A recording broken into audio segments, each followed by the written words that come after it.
one though. I'm not sure at all. Good evening, guys. Welcome. We're in the map. I thought I'd just show you the getting ready process before X starts recording. I'm trying to track down a power armor. Oh, I got one. Cool. Right, oh, you stole it. I didn't get one. Ha. Yeah, it's probably just because there is only one produced as an extra. Because yeah. And the bots prefer me. Oh, you probably just clicked it first. I'm not getting any.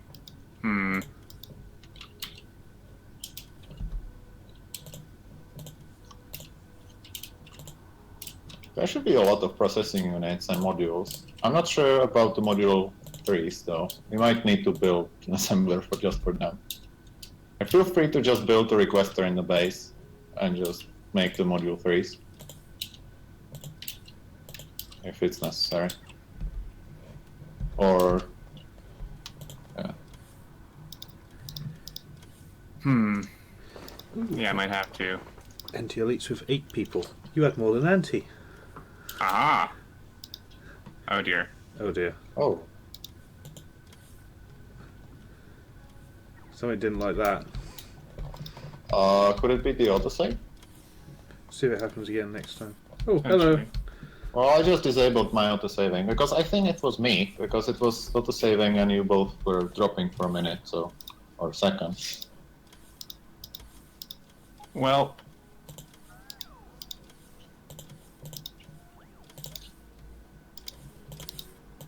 I got my all-important steel axe. Oh, yes.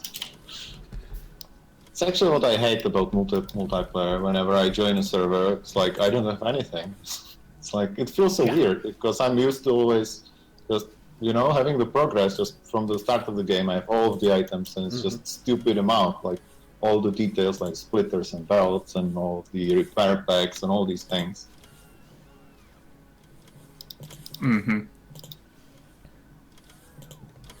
Are efficiency modules made anywhere? I'm not sure because I honestly usually ignore them, so they probably aren't. I'm not sure though. Because I might have repurposed the factory that was making them into more speed modules because I just wanted more rockets, obviously. Clearly. So feel free to just repurpose some of the speed module factories. I'm actually coming by train to the main factory. I was at the edge, so it's taking a while. Oh boy, I just zoomed out on the map for the first time. It's ridiculous. Does it lag or is it just large? Or Big. And I had the power grid on, so it's like, whoa, that's a lot of red and blue. yes. Oh. Oh.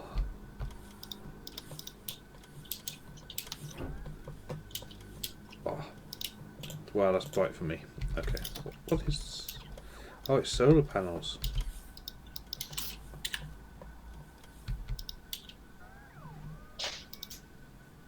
How many hours on the map?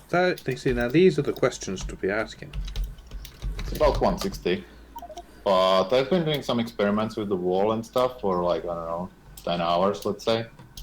But other than that, it's pretty much raw playing time. I've been pausing quite frequently to like, if I'm not doing anything, then I pause. If I'm going away from the computer, then I pause. So it's pretty pretty raw.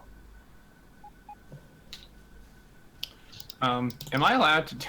Am I allowed to just spawn in a power armor? Yes. Okay.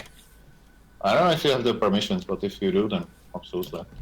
I probably don't. I guess I'll find out. If you tell me how to enable these permissions for you, I can do that. Just promote. I think /promote and then my name.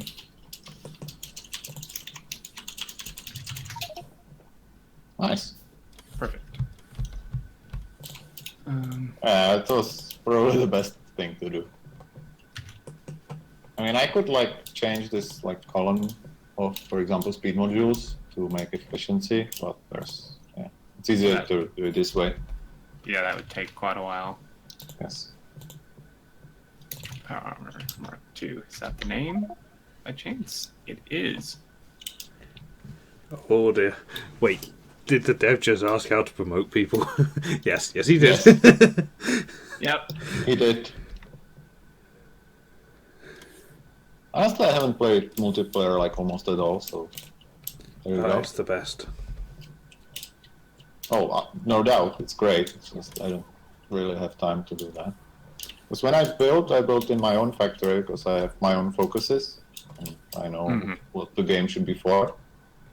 And like I have my own observation, the things that I'm trying to see in the gameplay need improvement or specific things that I'm focusing on. So like playing a multiplayer game, it's not as useful for me because it's just it's a random factory. I've seen many random factories, but I didn't get the experience how it was. I didn't get the experience how it evolved, and I don't know as much how exactly it works. Well, in all this mess, I know basically every corner of it, so it's much more useful for me and much more like time efficient to actually play this way. Right. Well, I'm almost ready.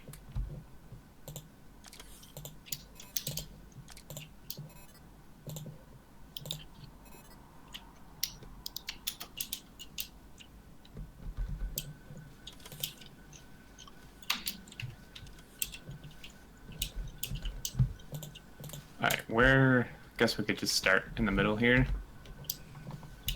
Wherever you like, but yeah, this middle is kind of the middle. Mm-hmm. How many exoskeletons you got, Will? I will have 6. That'd be kidding. I have 5. I'm going for pretty much max speed because of the low UPS. Yeah. Right, I've got everything except my verbal ports now. They could be a while on the craft because I've got to make the level 1s first. Do you really need roboports? Nope, that's why I got to them last.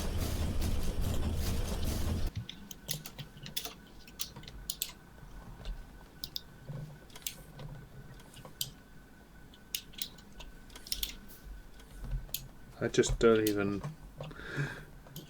There's like not a space left. There's not a square to stand on. I know. Yeah. And now imagine that you're actually trying to build like a belt from here to the other end of the factory, and you're like stubborn that you just want to get it through. You don't want to go around. No, I'll bot it over. That's very good. Interesting. Wow. This is pretty... I can't say I've ever seen a factory quite like this. Yeah, honestly, like, this is what kind of defines my factories. But this specific one is like an absolute extreme. I haven't ever like taken it to this level. Like it always looks like this sort of a mess because of the general way how I play it. But this is like on purpose made because I really enjoy this kind of style. And this game is simply long enough to make it this deep and this hardcore mess. Yeah, I think Mojo studied the picture from the Friday Facts and he said that some of the belts are completely redundant, like it will split. Yes. And then rejoin later further down, but never actually do anything. It's possible that like you can absolutely find like things like this. At the same time, usually there's always a reason why I built it that way. So at the time, perhaps like the balance of the belts was in a way that was just necessary to reroute something somewhere else. So right now, when the factory is stopped, these belts are filled. It probably seems pointless. It's always built with a purpose. It's not like random, oh, I just want to splitter here. So you're like, there's at least some logic. If I see, oh, this flows where this shouldn't, or this needs more here, and yeah. But it's completely possible that some things make absolutely no sense. Like, for example, if you see the iron plate and like the pseudo balancing or whatever mess of splitters, I'm pretty sure that you can find like a million ways in which this is completely wrong and makes absolutely no sense. The thing is, it works. So, yeah. So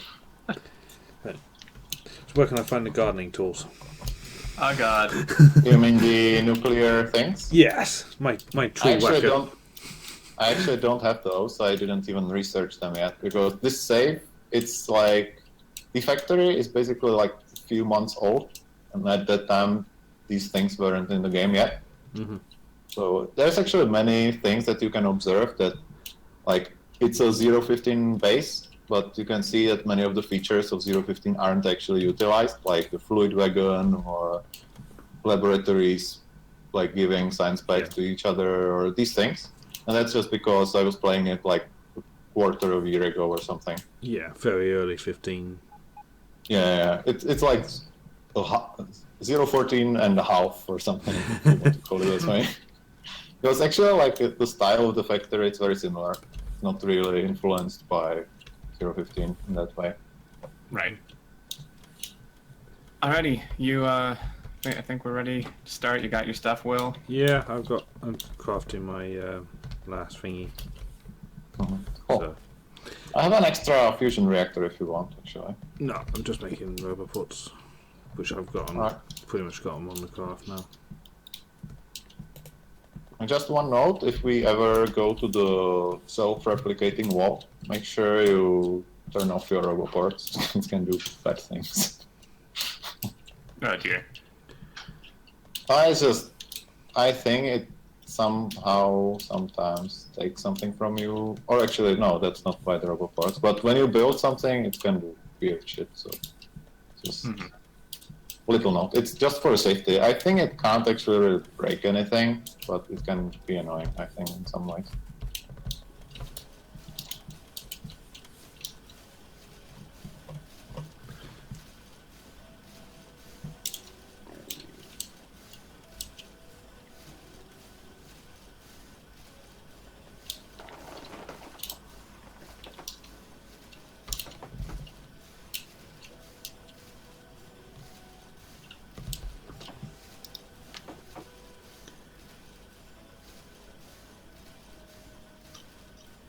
It looks like the loading screen. Yeah. Okay, well, I think we're probably ready. And I'm stuck. Okay.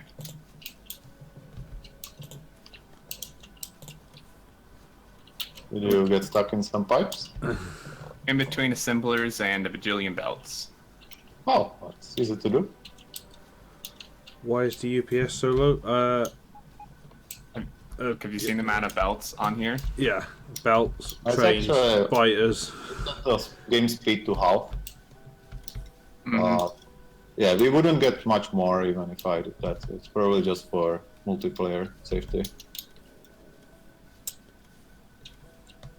It's kind of worrying though that this is version 15 and we're at 30 UPS. Well, but that's because it's all belts, Belt, which yeah. are not And- optimized at all. Yeah. Oh dear. Copper wire on a belt. Copper wire on a belt. Okay. Where? I'm Oh, that's right. It's the red actually- circuits. It's okay. Yeah, the copper wires, they're something special. Like, the whole map, as you can see, it's basically based on trying to break the central junction of the trains. It's like the whole purpose. There's every single train goes through that junction, which, like, normally it's like an utterly stupid idea. I just wanted to build a big junction and not spend 2,000 hours on the safe. Yep. So you can see that on the top left, like, of the main base, there's actually a completely whole, like, copper wire station. Actually, like, having a station just for copper wires and then transporting them elsewhere. So having a copper wire on the belt is actually the least of the problems here.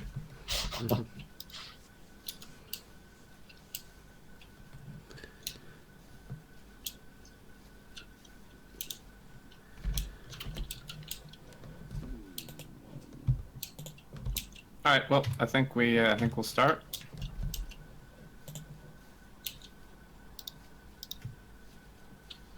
I'll do my intro and Sure thing. mention you're here, and then you can just say hi, and we can get going. I think I can do that. All right. You good, Will? Yep. All right.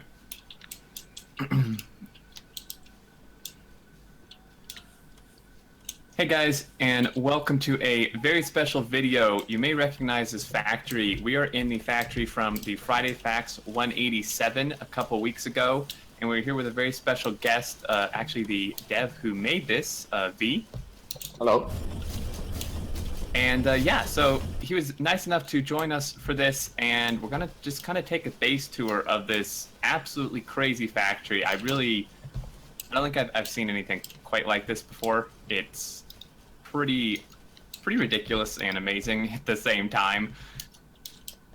So I guess we'll just kind of get started somewhere in the middle here. It's a little bit difficult to walk because these belts are literally everywhere you can place a belt, pretty much. I found a spot I can Exactly. stand on. I'm safe here. I'm just going to cling to this assembler. Actually, this is a very good spot to start from, because if you look carefully, Exterminator, you're actually standing on a stone path. Right? It's hard to Which has spot. been built But- over. Yeah, but the stone path, it's like a cross. If you see when I'm walking, it's going vertically and horizontally from where you are. Mhm. And that's like the old border of the original factory. And the main factory was here on the top right. You see that there's the burner inserter being produced, the normal inserter, assembly machine level 1, miner, the essential things that you do first. Mhm. And then everything else, it just grew to the sides. And for example, here on the left, these assembly machines, these are like extra because they needed more for the blue science. And here was a green circuit production. Now it got repurposed to the train, because obviously the train can deliver a lot more than the circuits could get in this little spot. Right. And that's basically how almost everything in this factory actually worked. Like in the place where is the iron plate like import, there was basically iron plate smelting, and copper plate, same thing. And this way, very similarly, like it's not always like exactly in that spot, but it's just general idea how it all grew up to be this kind of thing. Wow. This is so I mean, really, this actually developed like this naturally, or did you go into this planning to build this like spaghetti type of base? Well, it's something in between, because the first point, like the main point, is that it's actually natural. I just build things, and when I see that there's some problem somewhere, I fix it. And other than that, I'm just trying to maintain it and just keep the mess, because I just simply I enjoy building this thing and being constrained by the space and trying to figure out, how do I, fit these two signal assembling machines in here in all this mess and expand these assembly machine level 1 productions that I have enough for the science pack. And if you look to the right of the base, you can see that the more you go to the right, the cleaner it actually gets. And that's because the center is where it all started. And if I have like a problem that I can't really solve inside, like for example, here, exactly where you're standing, you have 6 assemblers for red science. Mhm. And at some point, obviously, these weren't enough. And as you can see, you can't really beacon them. You're just screwed. So what I just do is that I just extend the production to the right. In fact, it's the same belt for the input. It's just that you get more production. And it's the same way for all the things. Like, I'm trying at all costs to solve it, like as much in the center as possible. But if I can't, then I simply just move it outside. And eventually, things just grow on the outside as well, because it just gets complicated. Like for example, here in this basically junction around the rocket silo, it's like originally that was just, I think, red circuit and engine belt, and eventually just grew up to be all this, because you just need more and then you need another connection. It's just one by one. It's not like this isn't built all at the same time. It's just over time, and suddenly after 10 hours, you just zoom out and you're like, oh God, what have I done? It's like, yeah. It's actually like, this is like one of the main reasons why I enjoy playing Factorio. So like building this kind of a base, this is like the main thing that I really need to do in every game.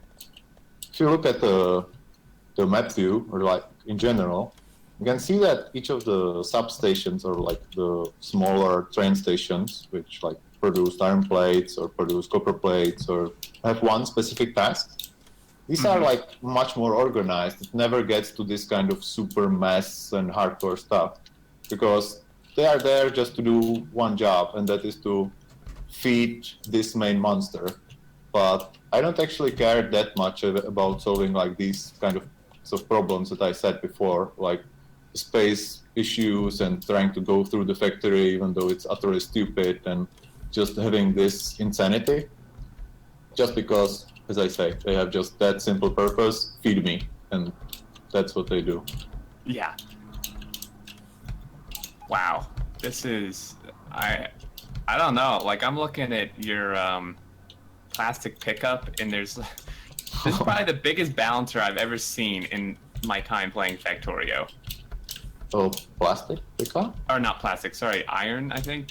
All the train station names on the map, it's hard to yeah, iron pickup. We have like just look at the icons. yeah, you have 16 input lanes, and it's going to like I think this is 32.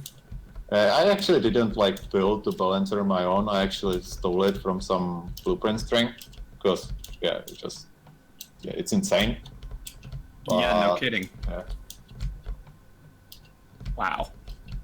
The initial concept is actually, if you go up to the furnaces, I really like this furnace layout because you can actually have 2 belts as an output, which means that you're actually making sure that if you input a full belt of ore, you get 120%, right? Because of the productivity modules. You actually you need more than 1 belt to output it. And I guess like the best way to do this would be like to say, okay, I produce 5 belts, the 6th belt is the combination of the extra 20% for each of them. Right. The initial plan was that I wouldn't have 16, I would have 32, and every 5th one would be almost empty. But yeah, currently I have this works, and yeah, it's just not necessary to do anything else just because it does what it should. But yeah, it's large. Yeah. So The thing is that when I have the stations, the rails are pretty close together, and that means that you can only build like this kind of very simple stations. And I don't even think that you can fit more than 8 inserters per train. And the inserters actually eventually become the bottleneck. You actually need more inserters, and that's actually the main reason why there is so many platforms. It's not because I'm expecting so many trains to wait there, although it's possible. But it's mainly because I simply need to load with that many inserters to actually satisfy the production. right. So Will, what are your thoughts here? I have a headache. It is. I might just mention the idea of the train system, because I've never really used this kind of thing before. And you can see that most of the stations, they either have a combinator, which actually controls if the train can leave, and the signals are usually controlled as well. So, for example, if I have like the pickup of the iron ore, you can see that the stations are actually being filled by the inserters, but the trains don't always enter the station. And that's because, this thing from Zuri, like inserters being controlled by the circuit network, by balancing the chests. It doesn't work very well when the train is actually in the station. But so I'm basically making sure that the station fills first, and then I quickly fill the train, which isn't very efficient because either the one inserters are working or the other, while I could have both work at the same time. But if I just provide enough platforms like this, it works fine. So, yeah. But the general main idea is that whenever trains are trying to load, I have this kind of system that there is a lot of trains, and they are just trying to see if they can load. And it works like on demand in a way that the train only leaves the station if it's empty, which means obviously that if you suddenly over-deliver to some station, they will start waiting there because they just didn't manage to empty. So it's quite dangerous because you need to make sure that you have enough waiting space, for example, in the main base. So if I deliver gears, I will need to make sure that, I have 2 trains for gears right now. I will need to make sure that they can't block any other traffic or that the gears get used. So it's not really easy to make it work, but once you have it working, it's very nice because it's very controllable in a way that you actually know exactly what the trains are doing. And they never really travel inefficiently. They only travel when they need to. Exactly. Yeah, very. very good system for the most part. Honestly, if I did it again, I would probably try to do something along the lines with disabling the train stations. I'm actually going to do that in my next factory, whenever that's going to be. Like, I'm actually going to have, like, let's say, 4 import stations for iron plates with the same name. I'm just going to disable them at random parts. I actually think that this will show some weird things in the train pathfinder, but let's see about that. Because if they are far apart, it will probably do some weird things, but we'll see. I also want to see how much can I fool the trains. Like, for example, if I disable all 4 stations, then if I make a fake station where they should actually be waiting, and then control it through the circuit network to store the trains there. Well, let's see what it does. That's far future for now, not right in place. Wow. So, I don't know, Will. I mean, you said before we started that if we saw something that, we've never really seen or done, or that, it's done differently here, we'd go over it, but I feel like that's just the whole factory. Yeah, possible. pretty much. I mean, I don't think I could build like this if I tried. No, I couldn't. It wouldn't happen. I'd end up with a main bus. Yeah, I've tried building a main bus like once, but when I did it the second time, it was just the factory was basically the same. It's just you build 4 belts, 2 gaps, 4 belts, and it's like if you do this every single time in the game, I just, for me, this kind of like bootstrap base, the original base, the starting one, I never want to tear it down. And if I start with something that's like predefined and I do it in every single game, I just don't feel like invested into that particular map to actually play it. While this is unique, this is for me like, this is like very valuable, so I want to like build up on it and improve it. While if it was like similar or the same that I already did, I just don't enjoy it. So that's basically fair. what drives this, and I guess it's understandable, but at the same time, yeah, it's weird, and in many ways it's kind of masochistic because you're just, let's say I want to build a belt from here where we stand to you or wherever, and you start searching for things. Like, for example, here is a heavy oil pipe, and it's going through the factory to the other refineries, like through everything, or maybe to the lubricant production, I'm actually not sure. Yeah. But point still stands that at some point I actually went ahead and just said, okay, I want this pipe to just go from here to there.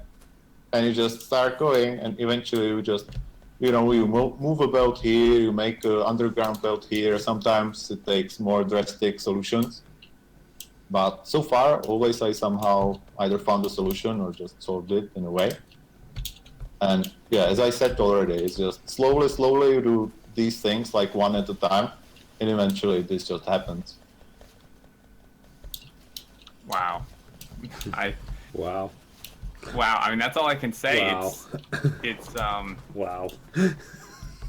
wow. It's because I used to build like this when I first started, but not to this extreme. And I really like it's not efficient, but it's really interesting. Is what I like about it.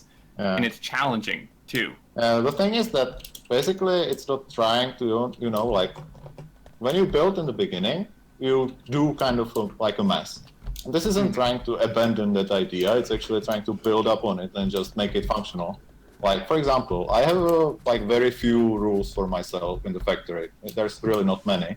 One of them is like, whenever I'm pulling something by an inserter, I always make sure that there is a splitter in front of it, so that whenever the factory starts running low on supplies, it's still producing kind of everything. Of course, the ratio isn't perfect, and you get, for example, 10 times more copper than for something else, but the idea still stands that just don't end up in a situation where you're like, oh, well, this science isn't producing very much, I actually need more power. And then you figure out, oh, well, the steam engines are dried out because there's not enough iron plates because the science already took them. And like now we have a problem that you need to produce 100 of steam engines from something that you don't have, and something that you should have been like building up over all the time. So just by having a splitter everywhere, which is actually kind of the idea of the bus, right? Mm-hmm. Like it's basically functionally it's like the same. It's just that like the way how it looks is different, obviously, but there's actually some functional rules for this. Right, of course. The other thing is like if you have a bus and you just decide, okay, I'm going to go with 4 belts for iron, and then like 20 hours later you decide, oh, I need 8. It's usually quite a bit of a problem as well, like to actually do something like that, to extend it easily. So in here, yeah, if I just discover that I need more steel in the northern part of the factory, I just bring a train in there and I just somehow make room for the station, and that's how I do it. So it's not necessarily like trying to expand in the same way, but it's usually doable. I never really had huge issues. Yeah, And, I mean, and another thing is robots. Like I have a very strong opinion about robots. Not necessarily because I would like directly hate them. It's just if I built a bot-based factory, none of this would exist at all. Like there would be no reason for it. It would just be a square shape of everything, like one assembler after another with a ton of roboports, which in a way it's fine. As I said previously, it's fine for the factories which I have the purpose of just feeding it. But this main thing, I would actually never build like a really heavy robot-based factory for the main one, just because I'm interested in solving all this mess. Yeah, I can see that with the amount of bots in the network. 1,200 Logi, 16,000 Yeah. construction. Yeah. For example, if you look at the green circuit production or the copper wires, I've actually like half or completely turned it to bot-based, and that's just because first I can get like instead of 8 inserters, I can actually get 24. Yeah, I can actually get 24 inserters like per wagon or per train, which obviously is a giant difference in the throughput of the single station platform. At the same time, like belting the wires was simply too insane to do anymore. I had like 32 belts out of these, I don't know, 16 or 8 platforms. Yeah, 8. Yeah, then I guess I had 16 belts, but whatever, it was a lot. And there's a point where you're like, no, fuck this. This is not worth it. Just turn it to bots and be happy.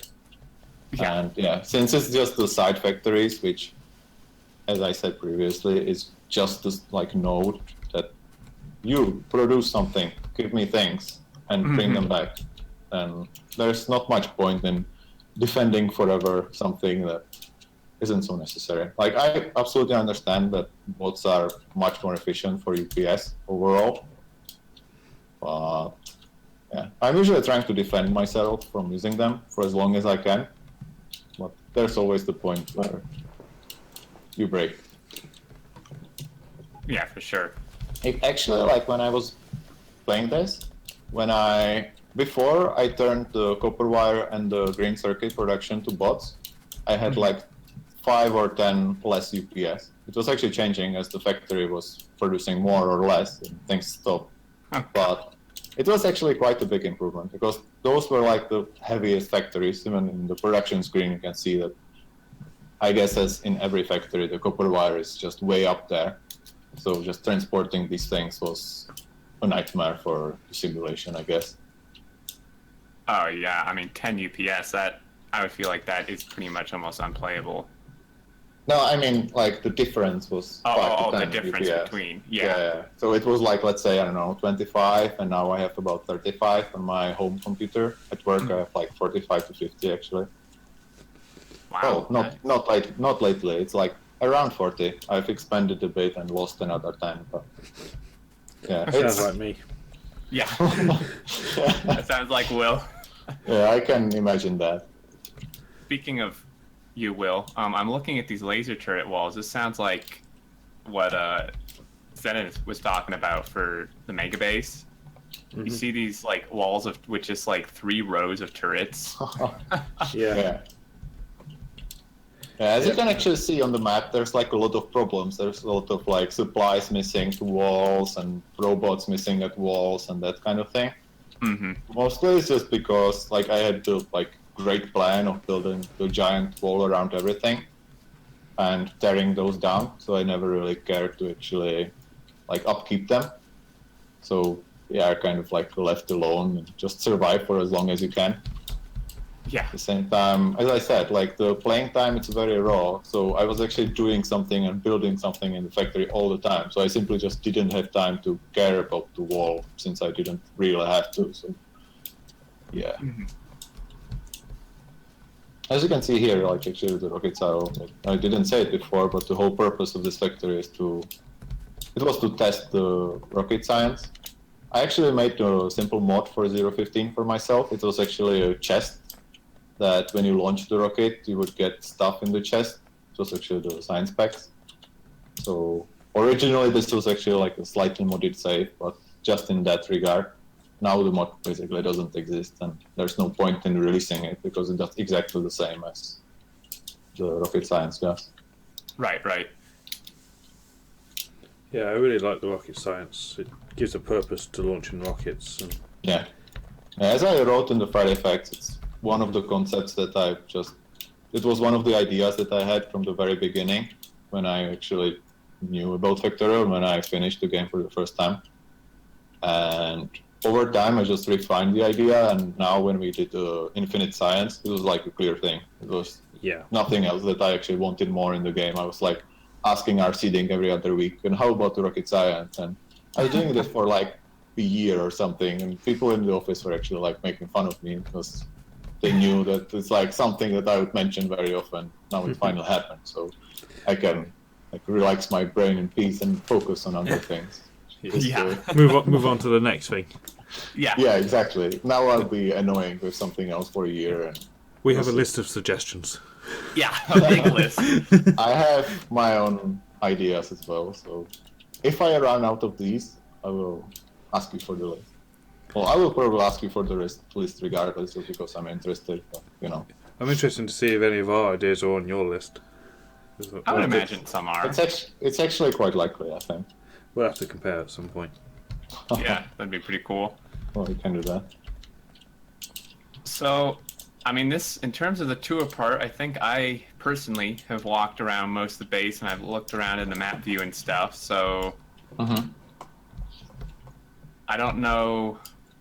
Will, did you want to move into more kind of, question parts, or did you want to, go look at outposts, or what do you guys want to do here? I'd like to have just talk about this bit over here, because I saw this on in the imager file from the Friday Facts. This train yardy bit here is actually my favourite bit of the whole map, because this train yard is exactly how I pictured train yards to be in Factorio when I first realised that trains were in the game, because this is almost identical to how real train yards are laid out. You got all these little sidings and all feed off of a branch that feed off of another branch. And trains come in and they just wriggle their way through it and eventually find their siding. Yeah. It's actually again, it's just organic, because there was first, I don't even know which one was first. I think it was the copper wire station. And then the rest is just built on top of it. It's just, okay, now I need steel, and now I need this, now I need that. You can see it quite clearly on the top right with the production for the rocket things. That is just another slapped down thing that's just attached to it. And I needed this. So, yeah. Yeah. I think a couple of our engineering yards in certain playthroughs have looked a little bit like this, but this one just really looks cool. It really does, yeah. If you just track it back this way, you can see that we're not even at the main line yet, because there's still sidings. Sidings right here. This is the start of it. So every train comes in or out through here. I'm also really pleased that you're using double-headed. I like that. I was just going to say that. Watch out! Train. I prefer double-headed trains, basically exactly for this reason, that you can simply get inside of the factory and get back.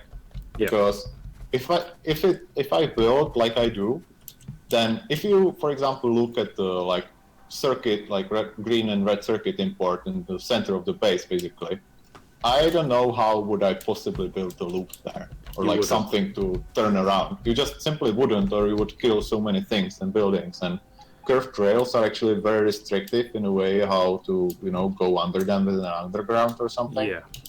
So, yeah, I prefer to just get in the base and back. I know it has some dead weight and stuff, but overall for the train system, I just believe that double-headed is the way. But I'm not condemning that, like, building single-headed is actually, like, bad in a way. It's just, I just use this. Yeah, I might agree with it.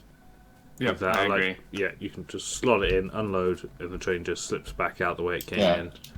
Yeah, and the thing is also, like, when I'm building in the beginning, I'm always trying to, like, think further, like, forward. And if I imagine that I built for 100 hours and I have a single-headed system, and then I decide, oh, I actually want to do this, but I can't because my trains can't reverse. So it's like, actually, many, like, for example, if you look down in the, like, below the main junction of the rails, there's, like, an old smelting setup. You can actually see that these stations are, like, going through. They're not actually, like, making use of the double-headed system. Mm-hmm. So, I mean, you can do that. It's totally fine. It's just that if you decide later that you actually want to use, like, the terminal stations where they just end and go back, you need double-headed trains for that. So I'm mainly trying to defend myself from this kind of decision, that after some while I realized that I want to change the length of all my trains. And I always build my junctions so that, like, they regard the lengths of the waiting bays for the trains, which I guess is kind of obvious if you want high throughput, but yeah. Rocket launch. So, oh yeah. Oh, I was watching the main junction. It's like Yeah, I want to go look at that. fascinating to watch. Yeah. My launch. Auto launch I think in slow motion. one of the things I like about this train thing is you have an entire train just for explosives. Yeah, there's a train for everything. I should probably be kept away from that train. Yeah, well, step back. Yeah. Can we go look at the Junction of Doom in person? You mean the central one? Yeah. Yeah. It's awesome. I think it's probably comparable to your Junction of Doom. That's why I call it a Junction of Doom, because it's effectively the same thing, different layout, but right. That's actually one of the things. Like, one of the motivations that I had for this kind of train system was I wanted to play with, like, heavy train junctions a lot. I wanted to see how exactly can I make a junction better. Like, what are the possible ways how to improve throughput and these kinds of things. And I was actually quite disappointed, honestly, to see that the only thing that you need to know is that you need to separate the blocks, and the more you separate the blocks, the faster the junction is going to be eventually. Like, for example, that we have this, like, waiting bay in here. Mm-hmm. Obviously, it makes it faster because the trains can wait and they don't need to wait in the beginning of the junction. Yeah. Like, in the newer junctions that I built, I've actually made even more waiting spaces. Obviously, there they aren't necessary because it's less traffic, but that's basically all there is to it. So I don't know if we actually want to make, like, train tunnels, because I'm not sure if it's necessary, because as we can see with this kind of train system, or with, like, what you guys built, you can get stupid amount of throughput with the trains already, so it's not like you absolutely need it. It's just, I think it would make it more interesting in terms of junction building, because now it's really just this. Yeah. So this is signalled from the textbook absolutely perfectly. Yeah, well, I've played a lot of OpenTTD, I don't know if you know that. So yeah, I there's think a as reason. much. Yeah, I'm a semi-trans person myself, but signals are the same. Yeah. So, I completely agree. I think really the main issue is when you get when you get to a train that's like a 242 or even 383 or 262, leaving the space for the train length within the junction results in absolutely ungodly massive junctions. I mean, this is huge, and you're only running 121s. Yeah, I was actually quite, like, when I was actually building this junction, I was like, this is the first junction in the, like, final scale that I've actually built. Originally, it was like 2 rails in each direction, I think. Then I expanded it into 4. But this is the first one that actually reached, like, the 4 in each. And I was like, this is absolutely insane. I have so small trains, and the junction is as large as my main factory as a whole. Yep. It's like the scale of trains is just absolutely insane, and especially when I consider they actually have like the smallest trains that you can basically reasonably have. It's kind of yeah. Yeah, We'll see, exactly. we'll see. Yep. And here we are planning 383 for the Yeah. for the next mega base. But we did discover though. I did really like what we discovered with our traffic light system. Yeah, I was going to cover that. That seems to help a lot. Yeah. So like I said, this is textbook signaled perfectly, but in our simulation of version 15 map, we started to move beyond that and was removing chain signals and putting normal ones in, but controlling them via the circuit network and basically making our own signal system. Nice. That's very nice. That's actually exactly what I was thinking about like a week ago when I was like revisiting the save. So I was thinking like, how can I make this junction better? Like the signals are, as you say, they're basically perfect. There's not much to improve.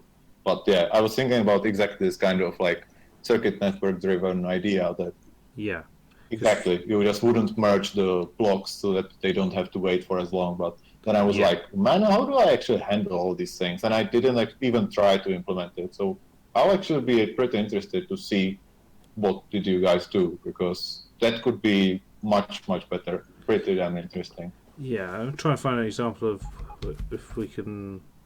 So these trains coming from the top left. So if they want to come down, so we've got a copper ore train and this one. Right. Yeah. So what we would do is, as he comes down, he blocks all the trains going across him at the same time. Right. So what we would do is we would have, I'm going to try and get up there, we'd have the trains held up, stop at the top where that coal train is now. And he would be held there by the circuit signal until, say, like this copper wire train, perfect. And now the copper wire and the coal would be forced to go together. And now, so that meant that if you're stopping other directions for not to let just one train across, you'll make sure that you hold it until two or three want to go. Right. Yeah. So and basically, we're just trying to batch them, all of them together in the same direction, so they use it efficiently. Yeah, exactly. Is it pretty much how traffic lights work on a road junction in real life? Yeah. You let one direction have a go, and that is allows a lot more throughput of the junction as a whole. Might be bad for individual trains now and then, while they have to wait for someone to go with them. But as a whole, the junction, in the bigger picture, the junction works better. Yeah, in OpenTTD we use a very similar system where we just don't care about the individual. You just look at the bigger picture if the whole thing works faster or not. Yeah. Yeah, that's very nice. That's very interesting. Interesting. I'm very happy to hear that you actually did this kind of thing, because I'm really interested to see how that works. Yeah, it would be useful if we could connect the chain signals to the circuit network. I'm suggesting that from the beginning when we started connecting rail signals to the circuit network. But the issue is that it's somehow like it's a mix between the circuit network and the train pathfinding. And Martin or Hansi is already saying that like it would be absolutely insane to like do it for the pathfinder of the trains when you can actually disable anything. I guess it's like possible that it could happen, but it would be so much work that I'm not sure if it's like necessary right now. Eventually maybe, but I'm kind of hoping that it would, because as you say, it would be really nice, and exactly for these kinds of things it would be pretty interesting. Alright, see, it just worked perfectly there. 4 trains going from bottom left to top at the same time. And now 2 should be able to go north together and 2 south. Perfect. And the junction, there's nothing else waiting now. It's cleared itself. Rather than the free fall you get with just a textbook signal junction. Yeah, I understand. It's very interesting. As I say, it's very, very nice. Yeah, for sure. So, wow, I mean, I could just watch this forever, but me too.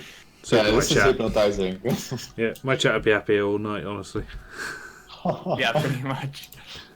Yeah, you could have this as a screensaver easily. Yeah. Right, let's try and get Exterminator out of here. Let me hold your hand. Got hit. Oh, this is a dangerous road. He's gonna get hit. Yeah. He's gonna get hit. You can't imagine the amount of times that I've actually loaded from autosave. There's Oh, a I reason why. There's a reason why I have autosave every minute. Yeah. Now I understand. Yeah. Chat's asking how many trains on the map.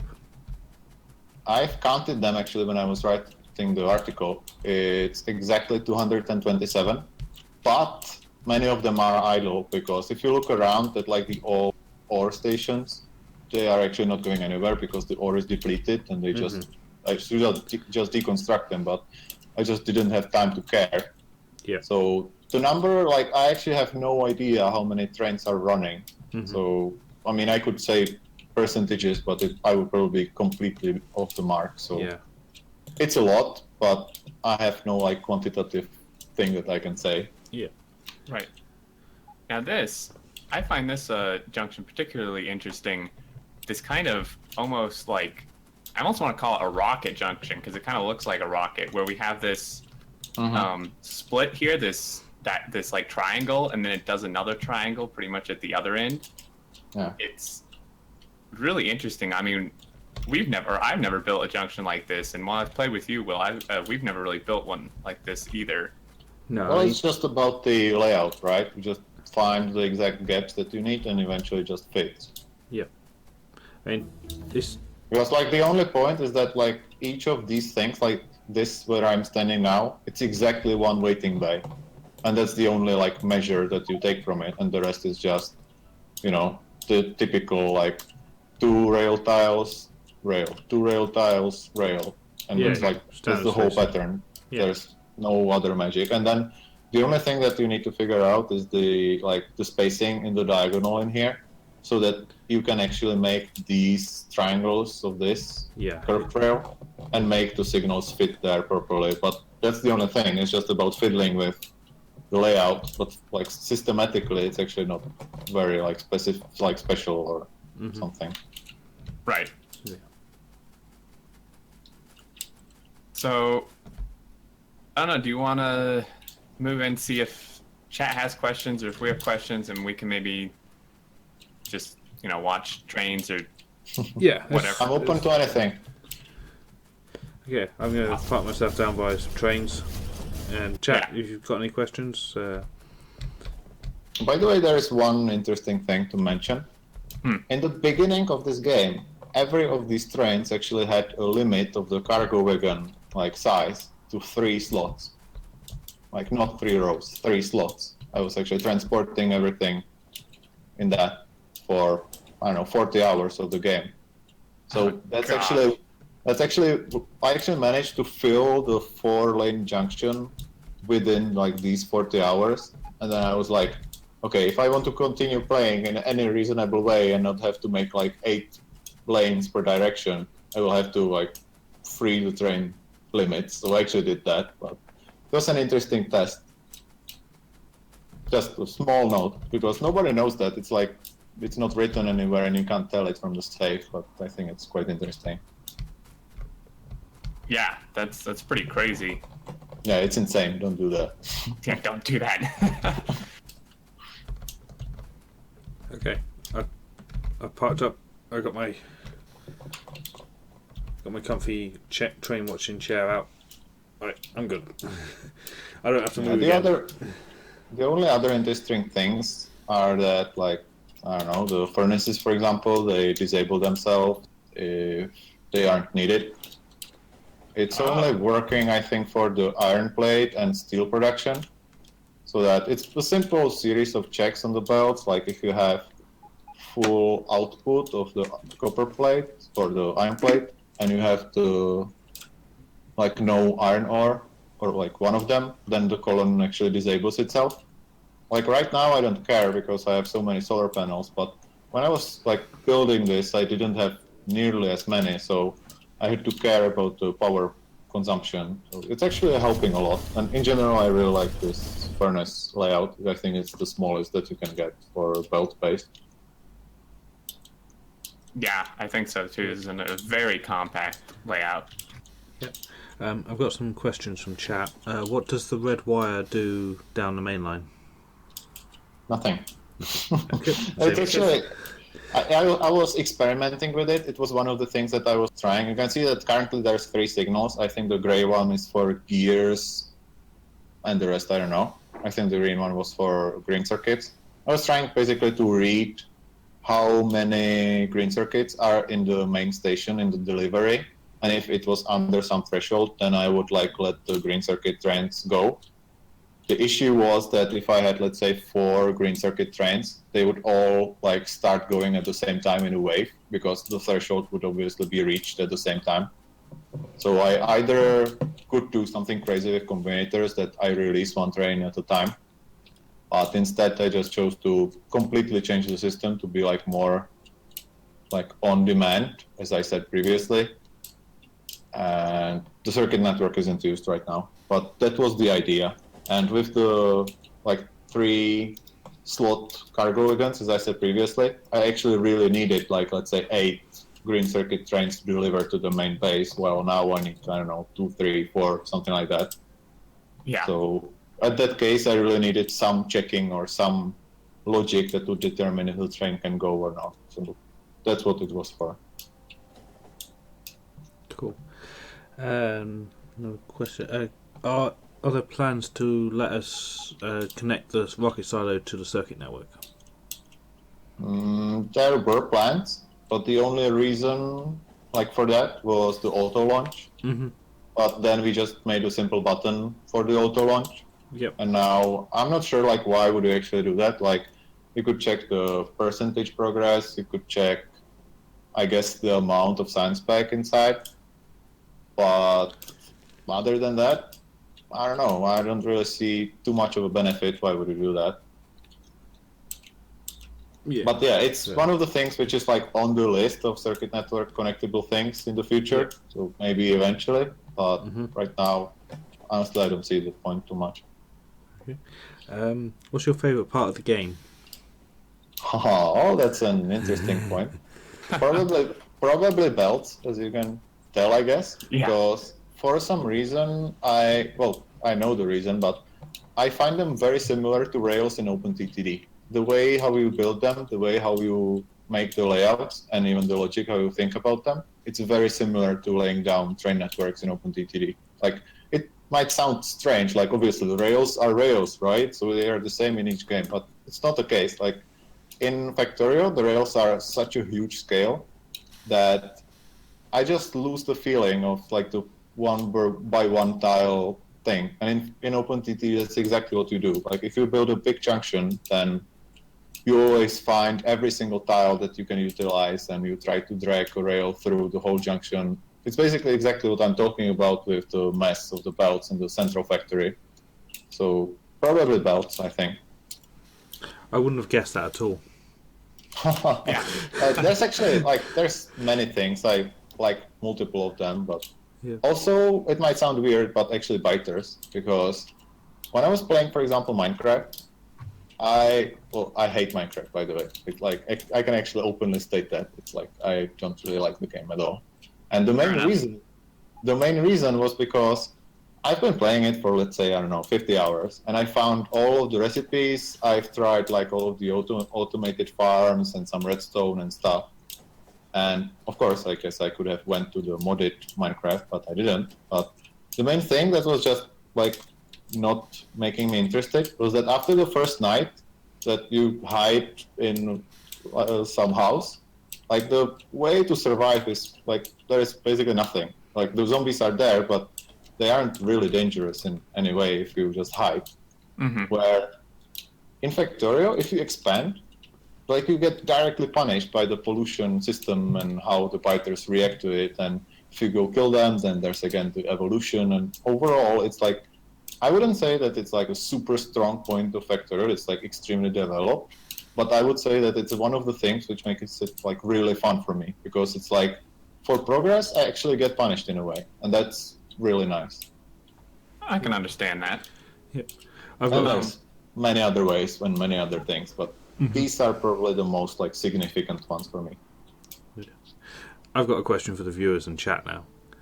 Who's sat here watching him run around these trains playing Froggle, just waiting for the squish? There we Like go. that? Yeah, it's like still there clinging on for dear life. Hasn't moved a muscle in 10 minutes. Nope, my hands are off the keyboard. This was actually not intentional. I just randomly died. The timing was perfect. Yep. Yeah, I can see that, but damn. Yep. Oh, I'm slow as hell now. So, I'll get there. while you come down here, we'll see you in like a couple days. Yeah. So a good question someone had in chat, which I'm sure actually all of us are wondering, is they say, like, what's the progress report in regards to inserter HD graphics Yes. for inserters? The answer is yes.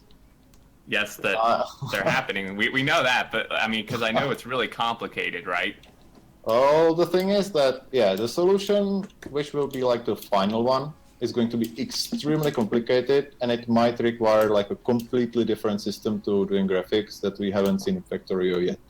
Oh dear. And that's something like we've done many crazy things. Like almost every single entity is like a world of its own. It's always extremely complicated. Mhm. And this is like the absolute pinnacle of like complicatedness, because like, for example, you have the wagons, and if you park the wagon in the horizontal station, then the problem is that, you know, you see the inserters above it, because you have some layering system like that the hands draw above it, because you just simply define that they do, otherwise you wouldn't see them, and you want to see them. And then they draw over assembling machines and over power poles and over all those things. So to answer it simply, the process is very complicated, but the idea right now is that I'm probably going to do a high-res version like very soon. It's basically going to be exactly the same as it is. It's just going to be more pixels, and that will like give you guys what you want. Right, just easier. And we will just have time to do it properly eventually, but not right now. But yeah, that's the idea. Okay. In fact, cool. like, if you actually want me to spoil it, right now I'm actually working on the power poles, chests, and inserters in high-res. So that it's like the last things that you see the most. Yeah. And at the same time, like the burner miner, because simply that's the first thing that you build in the game. It's not in high-res, which is kind of embarrassing. Right. Yeah. We'll see how it goes. But yeah, in the inserters, it's absolute hell. It's really crazy. Oh yeah, I bet. And we're thinking about like really wild solution, and I don't honestly even want to say this, because it sounds even crazier than it is, and it's probably best if you just keep it for when you see it, and yeah. Yeah. Oh, there's a good one. Pop, any plans for the character in high res as you see him the most? Yeah, it's actually also on the radar, like super soon. But it's very complicated again. But this time it's not complicated like in the way that we can't do it. It's complicated in the way that like the 3D file, it's very complicated because there's all these animations that like how it actually moves and how it's animated and all the details. And at the same time, it's like the main protagonist. It's like very, very important. So it's not just a high-res conversion. It's actually going to be probably like conversion and like something extra, with like making it nicer, you know, adding some details, fitting the style better. So yeah, basically it's the same as the other things. It's just more pixels, but at the same time, some different style. Well, like for example, the rails, these are like, yeah, we reworked the rails so that they look different. Obviously, it took a lot of time. And something similar, I guess, is going to happen with the character. But with the, let's say, the assembly machines, all I did was that I just rendered it in double size. I changed a few things, like very, very little, just to make it work and have more pixels, and that's it. So that's like the main difference. Hopefully soon. Well, I guess I can say that to almost anything, hopefully soon, but yeah. It's kind of the reality. You can't do anything, everything at the same time, I guess. I saw another good question. Chat. Okay, well, actually, damn, there's a lot. So someone said, so you know about how if you insert onto underground belts, it like helps you get full belt compression, right? Yes, I hate Someone it. asked, wouldn't it be more elegant if inserters could just compress belts themselves without using that trick, or is that not possible? Yeah, honestly, I don't have an answer to that much. I think it would be nice, and it would make a lot of sense. Same time, I'm just old and used to this shit that we already have, so I kind of like it. But I think it would be a good change if inserters could do that. Yeah. Yeah. I guess it would be good because like solving it with the underground belts is unintuitive and weird. It's already enough that the underground belts split lanes, and adding this, it's like more mysteries. Right. But I don't think it's like a critically important thing. But I would definitely agree that it would be a good idea. At least right now. Like I would have to think about that a lot because it has many impacts. But I don't really see what would it break that much. Mm-hmm.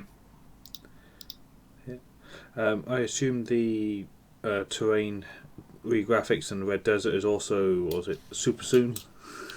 Yeah, well, actually, that's a very complicated topic. Like the Red Desert, you can actually see it in the game right now. It's we've very, got some in it's our very code. rare, but it's there. It's actually completely changed in the like actual, real version of the high-res terrain. But overall, it's a very complicated topic. We're working on it. We're basically doing all we can, but we'll see. There is a lot of things to say, but it's probably not going to be super soon. That's all that I can say. But don't get your hopes super high. Okay, soon TM then. Yeah, soon TM. Yeah, We'll kind see. of like version 15 soon. So, Yeah. I mean, that's fine. We have some But- other stuff to play with. Yeah. Yeah. The thing is that it's going to be awesome. Like it changes absolutely everything. It's incredible. Like for example, even in my factory where you can't really see the ground, it still makes a huge impact. Everything is just different. So I bet. it's really good, and at the same time, that makes it extremely important and needs to be treated with extreme care. So it's just super complicated thing, and if you have a generator which is actually meant to generate all these things, it's just crazy. It's really crazy. Yeah. So yeah. Okay, fair enough. Do you see anything else, Will? Brit's highlighted one. What would you add, but no will not be added? If you could have something that could be added. So how many hours do you have? I'm here all night, mate. So you carry on. Let's go with like top 2 or 3 things that you would Well, I add think- that you know won't be. I think the first one would probably be the train tunnels. Mm-hmm.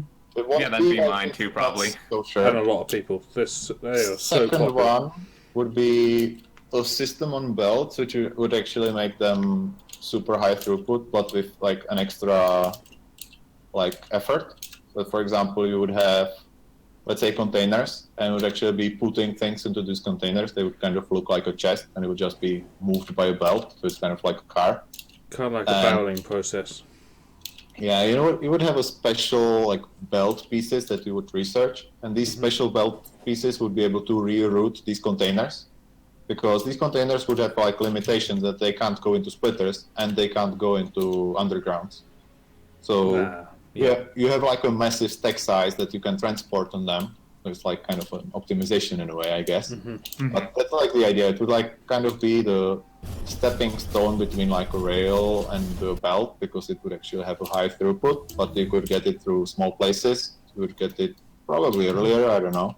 But I think there's other things that we already have, like, you know, the stack sizes for the inserters. We could even have the belt just stack items on top of each other. That's actually possible easily.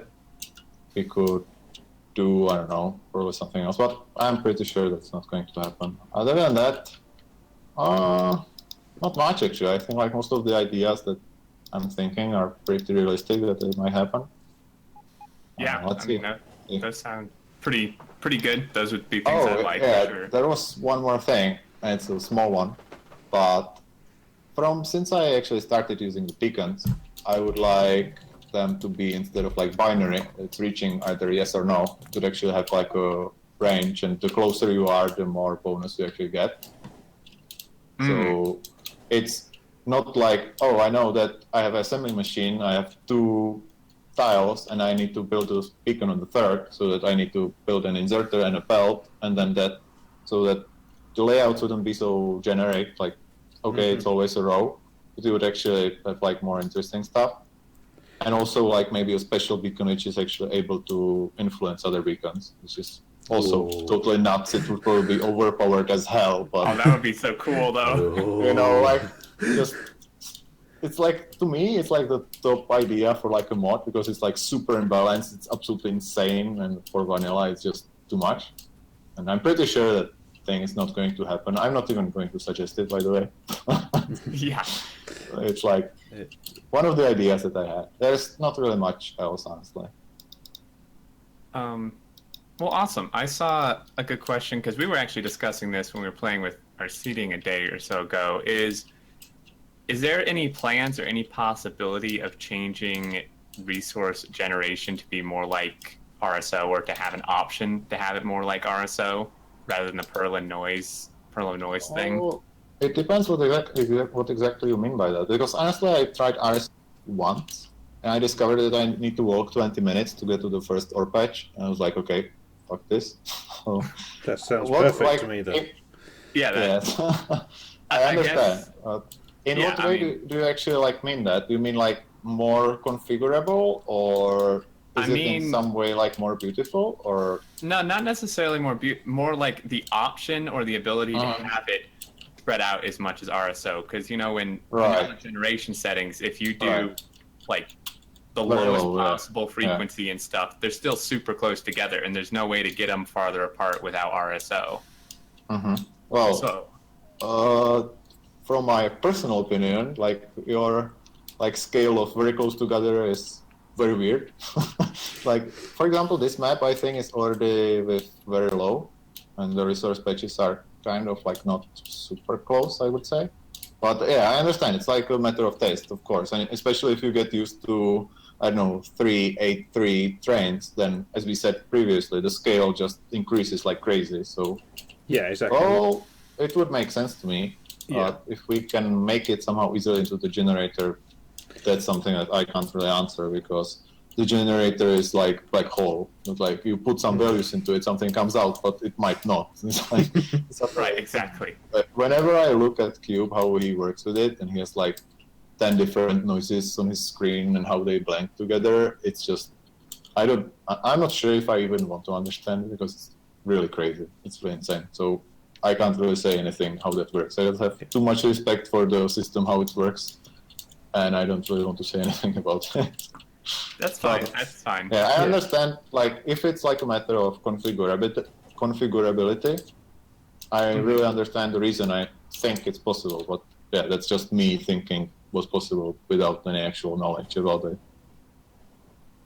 Okay, that's a fair answer. And I mean, actually, looking at your map, this resource spread is pretty good. I mean, it's maybe a little closer than we'd normally like, but this is still pretty good. It's just, when I loaded, because we were searching for maps, I loaded the Rail World preset, which is supposed to be, you know, far apart. But after generating like 5 or 6 maps of those, the resources were like smack dab on top of each other, which is... That's pretty weird. Maybe I just got unlucky. So I found a picture of it. As I say, I think this is generated with the lowest frequency. So this is basically what we would get like at the best for our case. But at the same time, like if you see the radar ranges, I usually went ahead and like expanded to these stations that I could possibly see. At one point, I was actually having a problem that I had radars everywhere in my outposts, but I simply didn't see where to expand next because I just didn't have anything. Right. I guess you can always like mod the radars to scan a larger area, but yeah. Yeah. So I sent a picture of the typical thing we got from very low resource. Which seems very off. Yeah. Honestly, I never like really imagined very well from the map, like what's the scale, like how much is a chunk. But from the revealed area, I can kind of guess it. So Yeah, that's what I don't used to- actually know if it's that different to the thing that we have on this map. But yeah, it actually seems a lot more dense. Yeah, it does seem Yeah. quite a bit more dense. I mean, I would actually like what you have on this map, resource spread wise. I would actually be okay with. I mean, these are decently spread apart. Yeah, it's not too bad. There's too much oil for my liking, but Well, we can tweak that, but yeah, Yeah. it's honestly, I have no idea how much that is going to change because the generation is certainly going to change. Like, there's going to be some changes, like just the terrain generation alone, like the visuals, they require like touching the actual internals of the general just generation. That's actually why it's such a complex topic, and or at least one of the reasons, because you just touch one thing on the inside and you just break like 10 other things, and it's like really important things like ore generation, water generation, fighter generation. It's just so many things. So speaking of generation, DXP had a good question. He'd like to have a tree setting, so you can turn down or up the number of trees. That'd be very cool. Interesting idea. I'm not sure. It's what like honestly. Well, it was in the early version. There was a tree setting. Yeah. I've seen it in 0.4. There was a trees calibrator. Right. Well, I don't know if it's necessary. Honestly, I'm not sure if I would like it, but I understand that some people just hate trees. At the same time, I think like if we just make it harder, make the game harder as well for death worlds because there'll be no absorption. Yeah, I understand. I think if there was more like something less water and it would automatically make more desert, I think that would make a better sense. Because currently the desert, as you can see on the map, it's actually also quite a problem because there is like mostly only grass. We're actually changing that in the next version as well, so there's probably going to be a lot more desert to see, mainly because there's like, I don't know, 12 versions of desert or something. It's insane. Wow. It's like they vary in like shades and very like decently, so it's not like you will get like 12 absolutely different deserts. They're similar in a way, but different enough, just like to make nice gradients of like large scale terrains and stuff. But yeah, I understand that the setting for trees would make sense in some way. Vaderhand's got one there. How about different biters spawning? So instead of just one generic type of biter base, I think he's asking, so there'd be like worm heavy ones but less spawners, or lots of spawners that give big attacks, and just to mix up, Right. Just to mix it up a bit. Yeah, honestly, I have no idea how exactly this works right now. But yeah, like some diversity in biters, I guess, why not? But at the same time, I feel like, what will it actually like do? Okay, you approach a base, you see there's these types of biters or worms or whatever. Like currently, you already like the tactics that you like choose for killing the base. You basically already decided that when you like left the base. You leave with the tank, you leave with the flamethrower, you leave with the 100 bots behind you. I guess you could like leave with all of them and then like decide at the base. But other than that, I'm not sure like how much of like good impact would it actually have. Like what would actually improve if the bases were more diverse. And at the same time, I feel like the biters, they don't really need to be something like extremely amazing and something that's like extremely interesting, because they're just there like as the like response to you like colonizing the planet and just growing, and like as I said previously, they're kind of like the punishment for the progress. That's kind of how I see it. I don't really take a lot of focus on making them overall like super complex.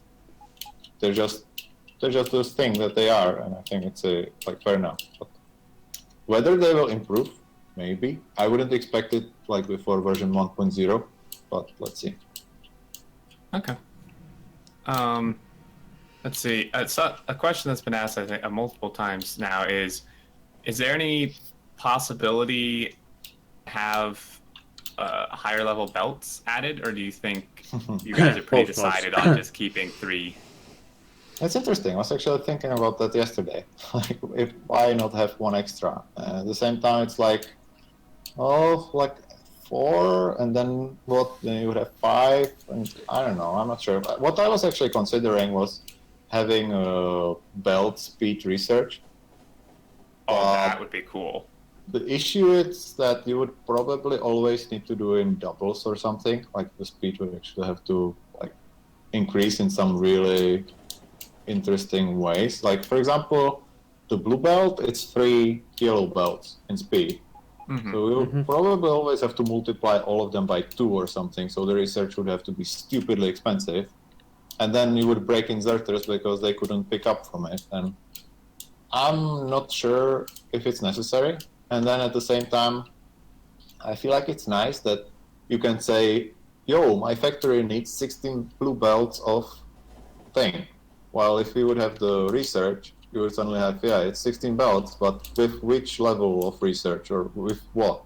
And I kind of feel the same way, like if you, well, not the same way, but in a similar way that it's heading to a similar direction. If you add like more belts, let's say 3 more levels, then like for most of the things that I have, for example, in the base, like in the main mess in the center, I could solve most of the problems just by having like 1 belt per train station. It would kind of be done, and the logistic like challenge wouldn't be as big. In fact, it's actually one of the things that I sometimes in some factories did, was that I restrict myself to only yellow belts.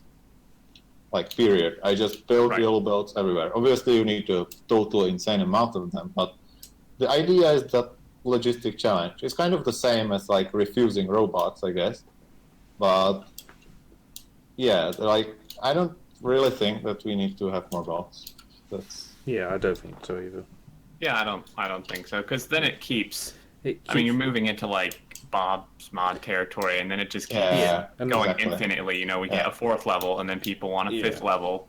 Yes, exactly. And also, like the thing to note, like mention, is that the project is like developed for 5 years, and if you like made a like some decision, let's say 3 years ago, and at that point, like adding belt, like 1 extra belt would feel insane to you, and today it would feel okay.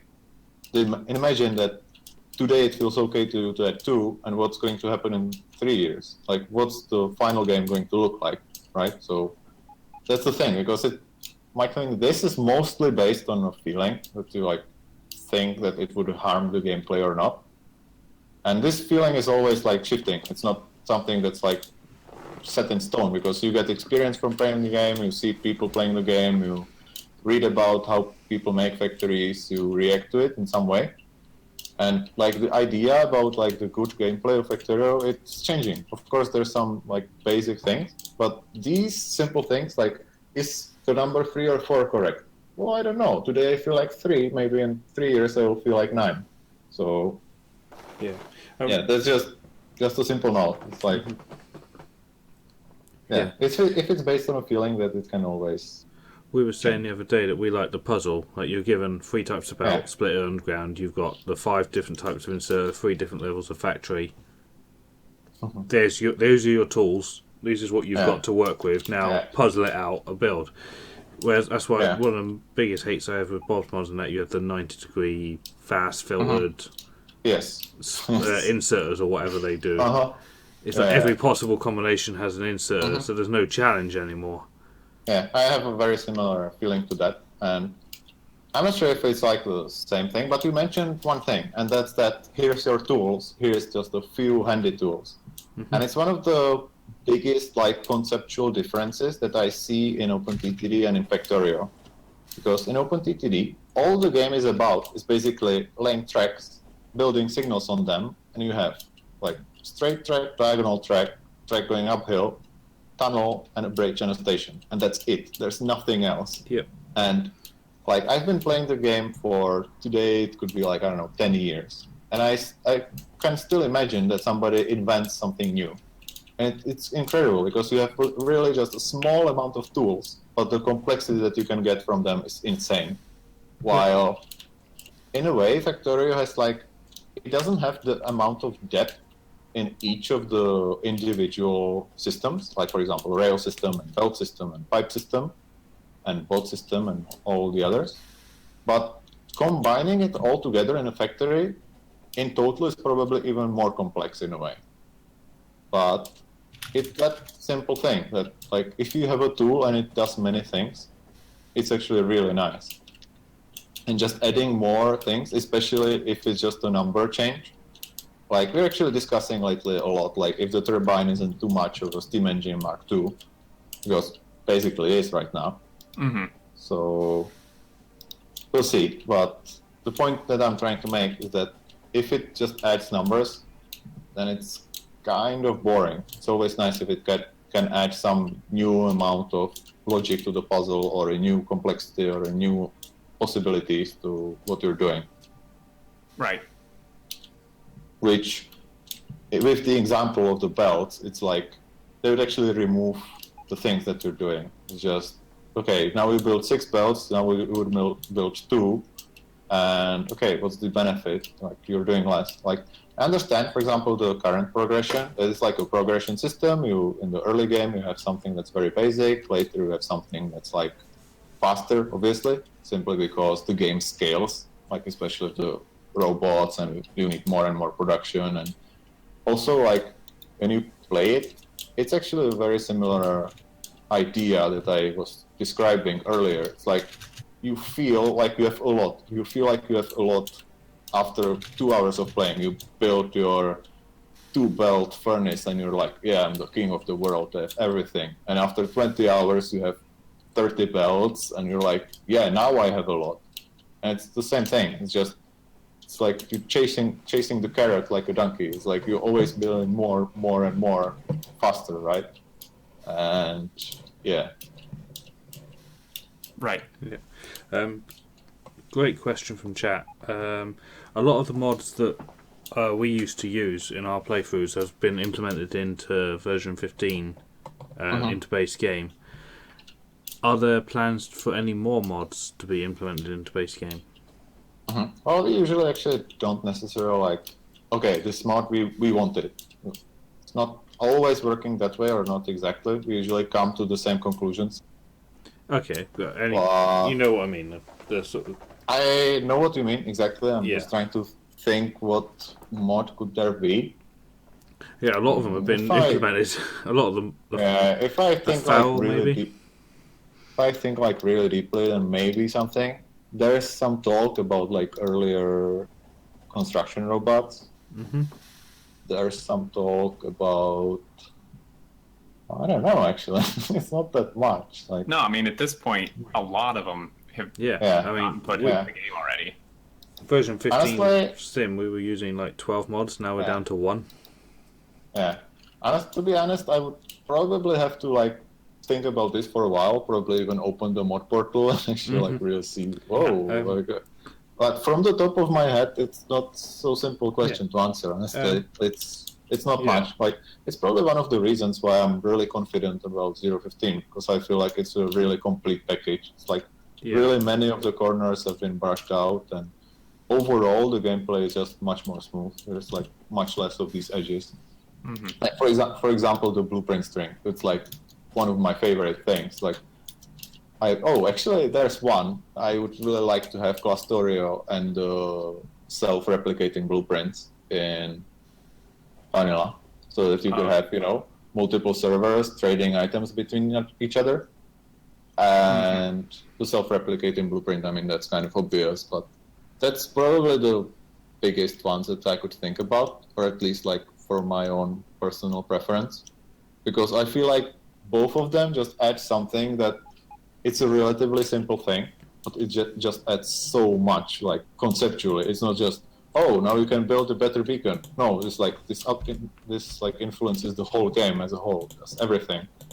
And that's really interesting, especially like with the trading items between servers. I was literally just, my mind was blown when I heard that idea for the first time. That's just amazing.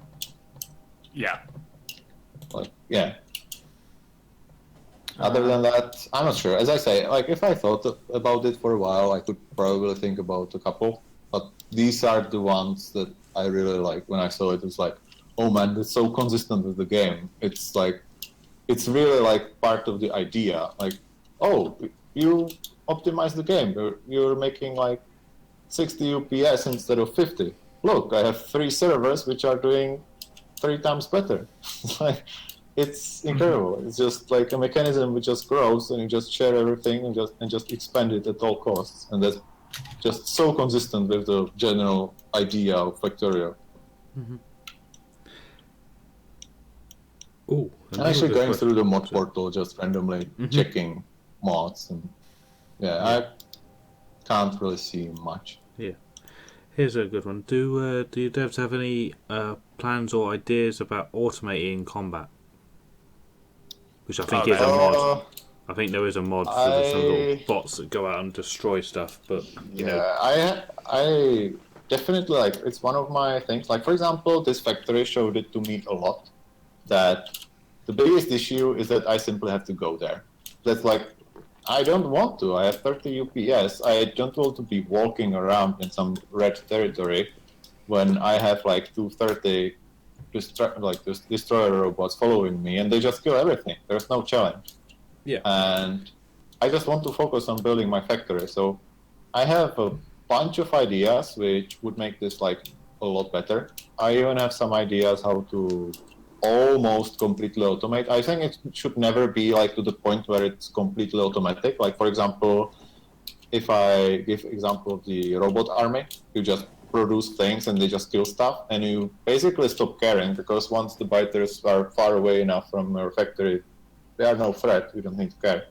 Right. While like, if I would imagine something that would be more like along the lines of the iron cannon, so that you like feel the power. You click somewhere and there's just death all around. And we were discussing about some interesting things like regarding the nuclear warheads. Yeah, I was going to say a good mix of the two, I think, would be. Yeah, it was one of my personal like atomic bomb from the map view at the cost of maybe a rocket launch. You launch it.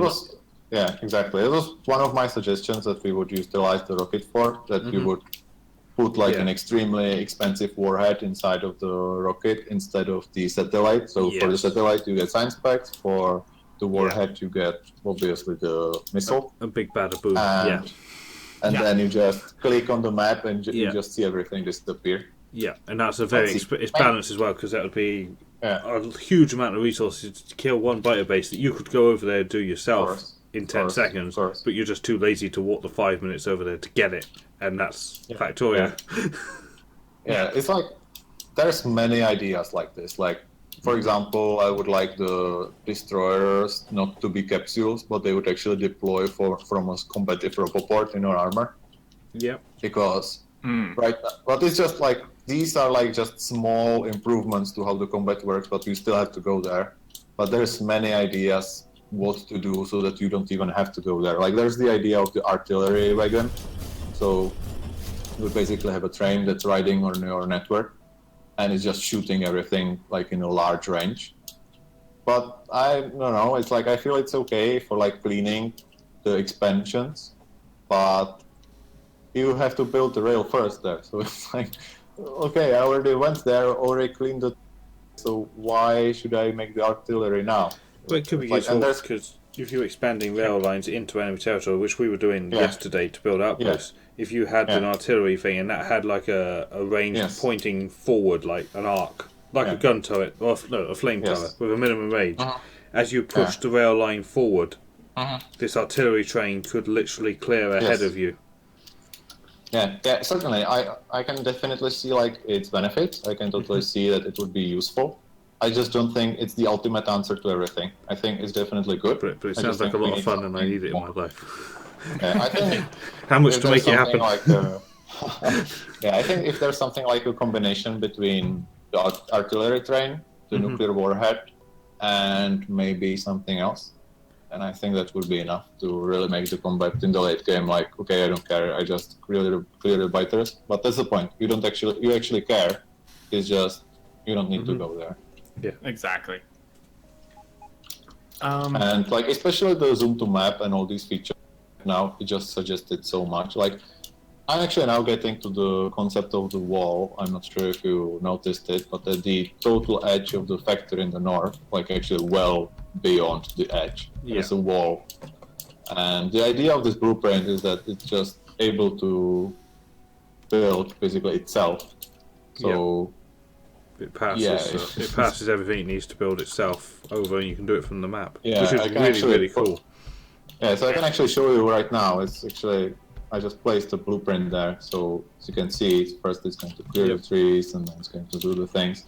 I'm not sure if there's materials for it now. Yeah, there should be.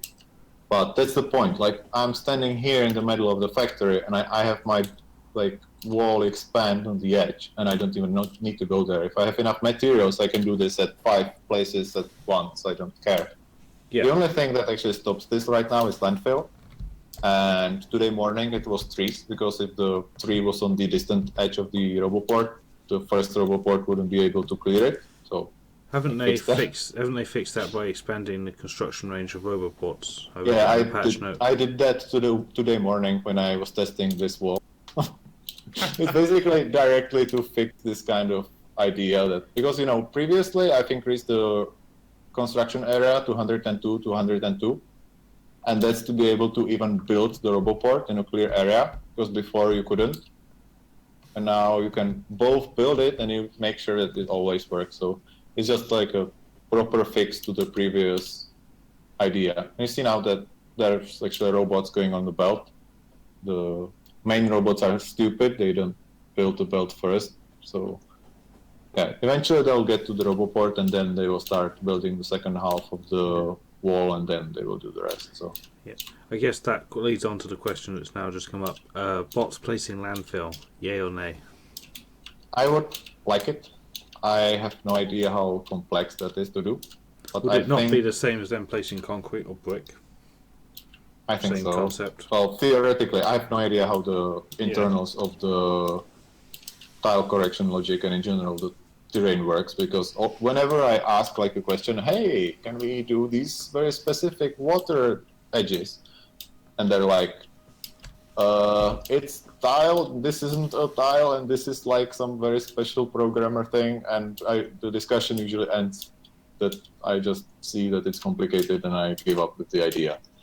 But like, to answer it, I will answer it in a longer answer. Overall, I think there's many things in the game, but some of them behave like very inconsistently. Like, one of the things is landfill. One of the things is, for example, the power switch. Like, you have the landfill, but you can't place it with robots. You have the power switch, but you can't really blueprint the setups correctly. And I think like one of the things to like finish the game, to really make it like polished and really consistent, is to fix these inconsistencies, to really like, if we have a feature, then the feature should be possible to utilize everywhere. So it's not like, oh, you can't do this because you can't, because obviously. It either has to have like a clear gameplay reason, or it should be done. So I would say yes. That makes sense. I would completely agree. All right. Well, I think at least for my video, that might do it. It's about an hour and a half. Yeah, that's all. Oh, man. Yeah, I think we should give him a break as well. Yeah, give him a break. I think this has been awesome. I love this factory. I could never play in it because it would drive me nuts, but I really do. I would have to nuke it. It's just infinitely like interesting. Well, there is a reason why I don't have the nuke researched, right? Exactly. Yeah. He probably thought about it and he's like, "Wait, Will's gonna be in here. Better not." Yeah. Yeah, I swear I didn't like use a command to unresearch it and clear all of the items from the world. I swear. You're that dangerous, Will. Yeah, chat wants me to go fix belts. I actually really didn't, but yeah, well. All right. Well, awesome. I think that's going to close it for my video at least. And thank you so much for joining us. It was. Thank you. It was very nice. Yeah, it was a lot of fun. Really great. Yeah. And yeah, I think that'll do it. So anyone who's still watching, congrats for making it to the end. It's been extremely awesome and interesting. Lots of great info, and would love to hear people's thoughts down in the comments of the video. But I'll see you next time.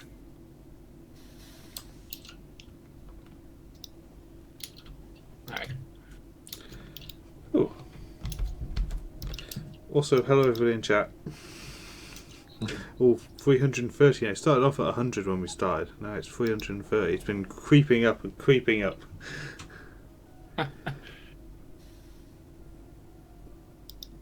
Make it possible to reduce Roboport size. I can see a use for that. Yeah, actually, Arsening was asking me if, like, I would mind to have that done. Like the stacking setters that you can override the range. Yeah, yeah. You can I can actually imagine like some set where you would just really want to reduce it. Yeah. So I said yes. It's just he probably didn't have time to do it. So it's Yeah. actually probably going to happen. Yeah. Oh, that would be fantastic. I'm not sure if it's actually going to go into 0.15, probably in 0.16. I don't know. Maybe it's going to be added because it doesn't break anything, but who knows? Yeah. So, Just but yeah. basically, yeah. It would be very nice just to override each either construction or logistic. Because in theory, you could, if you could do them individually, you could reduce a Roboport area, Roboport network, reduce all the logistic to 0, and it would literally be construction only. Yeah. Oftentimes I just feel, that as well. I actually didn't think of that, but I think there is a lot of potential in this. There is a lot of like ideas that could be done that we don't even really consider right now because it's simply not possible. Yeah. But just simply like the basic thing that sometimes you just want to build a Roboport, but you just don't want to touch in this area, and that's fine already. So yeah. I definitely think that this would be interesting. Yeah. If it was doable through the circuit network, I actually have no idea what like kind of designs could this make. Like if you could actually dynamically change the range, man, like I don't know. Yeah. Blue Feather, thank you for the sub. If you refresh your page and click share, it will pop up on Twitch alerts.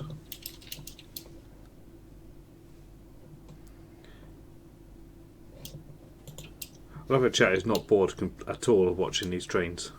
It's like I'm not bored either. no, just sat here watching the junction, happily beavering away.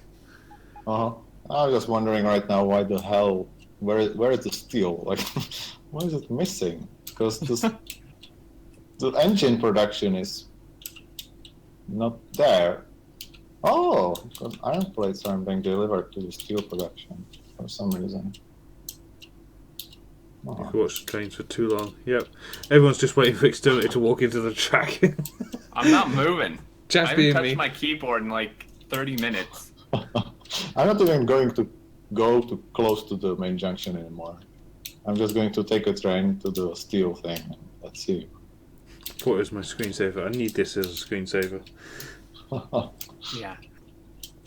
If you can figure out a way how to actually like make it seamless, so, you don't see the beginning and the end. That would be pretty cool. Infinite loop. Yeah. Or just record it long enough that you wouldn't notice.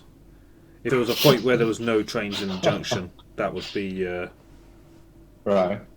your cut Well, point. if you do like a 24-hour loop, then I mean you can just switch it when you're sleeping. Yeah.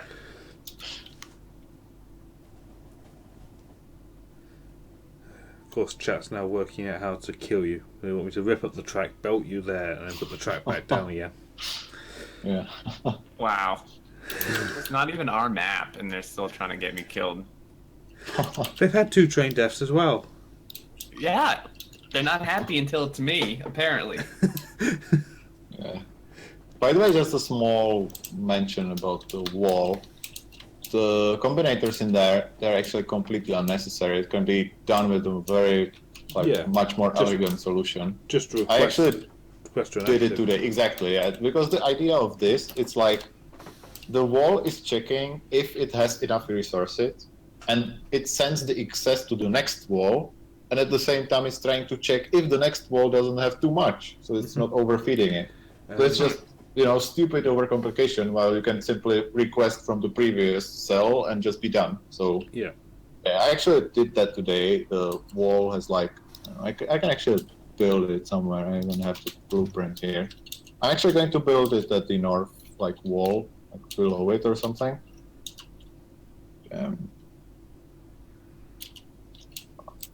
go. So at the wall.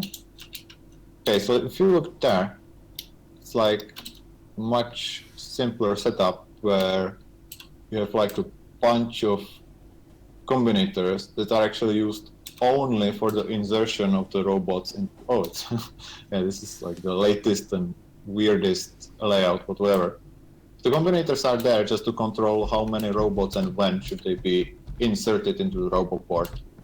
And then there's like an inserter chain which actually reads the hand contents. This is actually pointless. I don't really like this at all. Like the final version that I have is actually this, which just uses the belt normally, but the inserter or the robot logic is the same. And this one doesn't have it, but I've even implemented like a dynamic robot insertion so that if I have not enough like available construction robots, it's like very rapidly going to insert new ones. So if you have like a situation when you're building this wall automatically through a biter base, and you know the biters start attacking it, they start killing turrets, and it happens quite often that the how is it called? Oh yeah, the robots don't build the substation. They just build the turrets, and the turrets are dying because there's no substation because they can't defend themselves. So you get the increasing snowballing problem that you have like more biters and more biters and more biters, but you need to deploy more construction robots to actually be able to both repair and build the substation. And by using more construction robots, you greatly increase the chance that they will actually finally build the substation anytime soon. So you really need like some kind of dynamic control.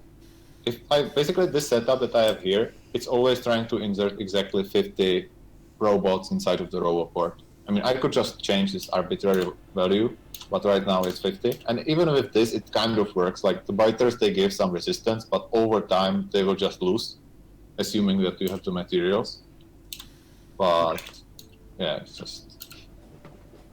just a small thing to mention. Like if somebody actually wants these blueprints, I can share them. Yeah, but I think like it's already. Well, we can post them somewhere. I will actually prepare like a proper blueprint book with the latest design because I have like version 7 right now in my other save. I would have to log off to get the save, but yeah, post it to Discord. Yeah, I will. I'm just saying like a general idea of what it is. I mean, it's actually pretty interesting. I would recommend for everybody to try to build this because it's a lot of fun. Not just the figuring out how exactly the combinator should work, although that obviously is also very nice. You have to optimize it, you have to try to design, you have to think about it. Then you try it, you build a 200 tile wall and you discover, oh, well, this doesn't work at all, and you tear it down, try again. And at the same time, you need to think about like, I need to have the power, I need to be able to get the inserters to the roboport first, to prime it, to like have the first round. So it's really interesting. So I would definitely suggest to try building something like this if you need it. Like the purpose of this was because I was pretty annoyed how fast the biters expand. It's actually one of the reasons why I quite like the new railroad setting that you just simply turn it off and they just don't expand into where you already killed them. Like, for example, when I was making like the blue circuit station, you can see like the huge solar farm around it. So obviously how it happened was that there was a wall above refinery, so I had to move the wall. So you have to kill the biters there first, and then you build the wall to like secure the perimeter.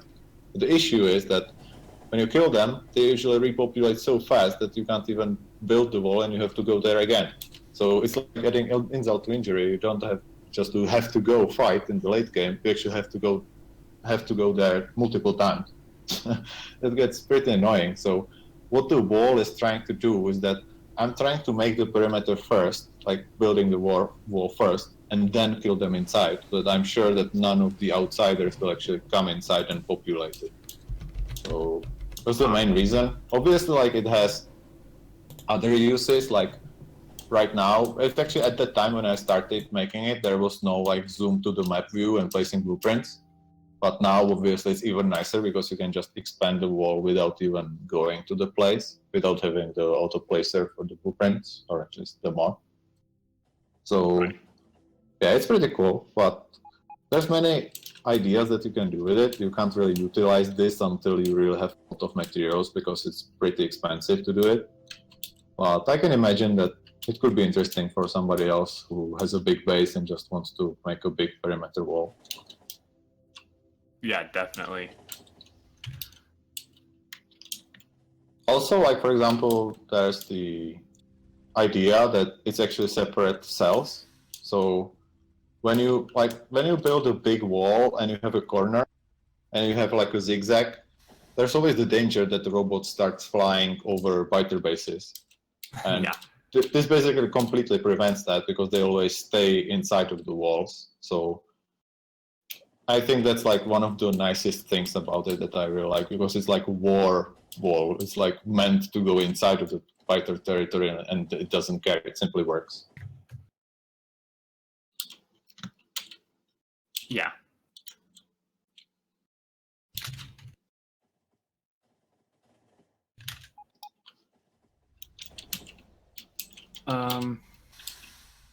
Well, I probably gotta head off and go get some dinner here in a minute or two. Sounds reasonable. Sounds reasonable, yeah.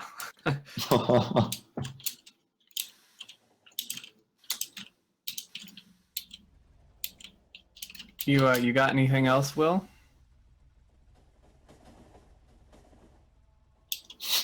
I think Will might. His Discord has been breaking. Yeah. Oh no, Yeah. he's muted. Okay. Well, maybe he's just watching the junction, like sitting in an armchair and just enjoying the evening show. Yeah, just zoning out. Counting trains until sleeping, I guess. Good. Well then, I guess I will let you go. I will head off as well. It's like 1 a.m. Yeah, I don't want to keep you up too late. Actually, it's totally fine for me. I don't mind it at all. I'm used to working until late, so it's fine. Oh, well, fair enough. Cool. Awesome. Well, again, thank you so much for joining. It was awesome. Yeah, thank you as well. It's been pretty interesting. Really nice to actually talk to you about, like, general view on the problems. And I actually am very hyped about the linking signals to the junction, like making the junction more efficient. I'm really interested about that because, as I said, I was thinking about it. I just wasn't brave enough to try to implement it at all. It's something that I really feel like can extend a lot of borders and has a lot of potential. So it's really nice to see your point of view on these things. Yeah, it's great to get your point of view from kind of just the dev side of things, and what's possible, what's not possible. Well, I guess you kind of already hear that from our seeding in many ways. So. A little bit. It's a bit of a different view. I mean, because he's. I guess. I mean, he's the optimization guy, and then you do mostly graphic work, right? Well, I do like exclusively graphics. I'm very focused on gameplay as well, just because I love playing the game. So there isn't like super exclusively somebody who's like absolutely like the only gameplay guy. We're all kind of like saying something to it to people who want. Obviously, Corex is like the main one. He's always have the main decision, of course, because it's like he invented the game and he probably knows the best what works and how. Mm-hmm. But yeah, I'm very interested in gameplay, so I'm basically in every gameplay discussion that's like important. Right. But my main task is graphics, and I enjoy that the most. So yeah. Yeah, well, you've done an awesome job. These HD graphics, I just can't stop looking at them. Oh, it's not just me; it's all of us. But yeah, well, I mean, of course. I really believe that it's really, really nice. Yeah, for sure. Oh, there's more to come. So yeah, more to come. Sorry, Get back. Yeah, sorry. Flatman near me. I'm good. Right, I'm back. Well, perfect timing because I have to go eat, good. as you might have guessed, Will. Of course. Of course. You're just afraid that you would get killed by the trains, right? Yeah. They're actually moving in the railroad. Well, Hey, he's moving. Brave. You okay? Brave. Go for it. Fine. Go, give the people what they want. I Oh, even made it. These guys. Chat doesn't even. ciao. What's gonna kill me is the autosave. Go on, give the people what they want. Oh, that Is would it have actually been like there. is it just like a my setting of the autosave, or are you autosaving as well? Or- No, it's just you. No, I'm autosave. It's autosaving for me. Oh, because I disabled it, so I was like wondering. Change for the server, or do I need to start the server? Because honestly, I have no idea. As I said, I'm not very experienced with Yeah, multiplayer. you got it good. Uh-huh. Uh-huh. Yeah, I see. Actually, oh. Chat's asking, are we allowed to share the map or? Oh, it's already shared, I think, on the Imgur or Imager album. The link is actually there. It's the same one that I actually gave you guys. Or Ah, Exterminator, cool. it There is. you go, guys. Yep. So it's Can I there. have a look If you there? have any problems with getting it there, yeah, There I you go, can chat. always make it there. Fine. You got what you wanted. There you go, chat. Now be nice to me. That should buy me like a week of kindness, right? If there's somebody who's actually like going to send me a screenshot of the main base nuked, I'm going to ban his account. Careful, Will. Someone's gonna frame you. Someone's probably gonna nuke it and then just like send it under your username. Well, luckily I don't have the privileges to actually ban anybody, so I can say whatever. But yeah. That's okay. We can just pay our seating $5 to unban us. Yeah. Even though he doesn't have the authority either, but you pretty much get anything from our CD if you pay him $5. Pretty much. It's pretty cheap.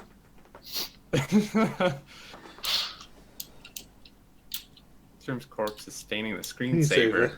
Oh. Wow. All right. Well, I want to get some food where it's actually nice. All right. Thanks again. I will talk to you guys later. Have a nice time. All right. Take care. Bye. Posey, thanks for the sub. Welcome to the sub train. If you refresh, you'll get an option to click share, and you'll get to hear Brit saying research complete. I've seen dollars is dollars. Yep. We got half the dev team here. I think I've seen our seeding. Hansi was here just now. Oh, nice. Hello.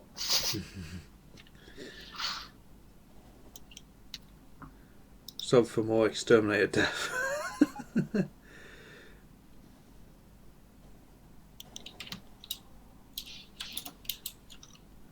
Yeah, guys, if you sub and then refresh the page, and then you'll get a little share button. If you click that, Brit's voice will say research complete.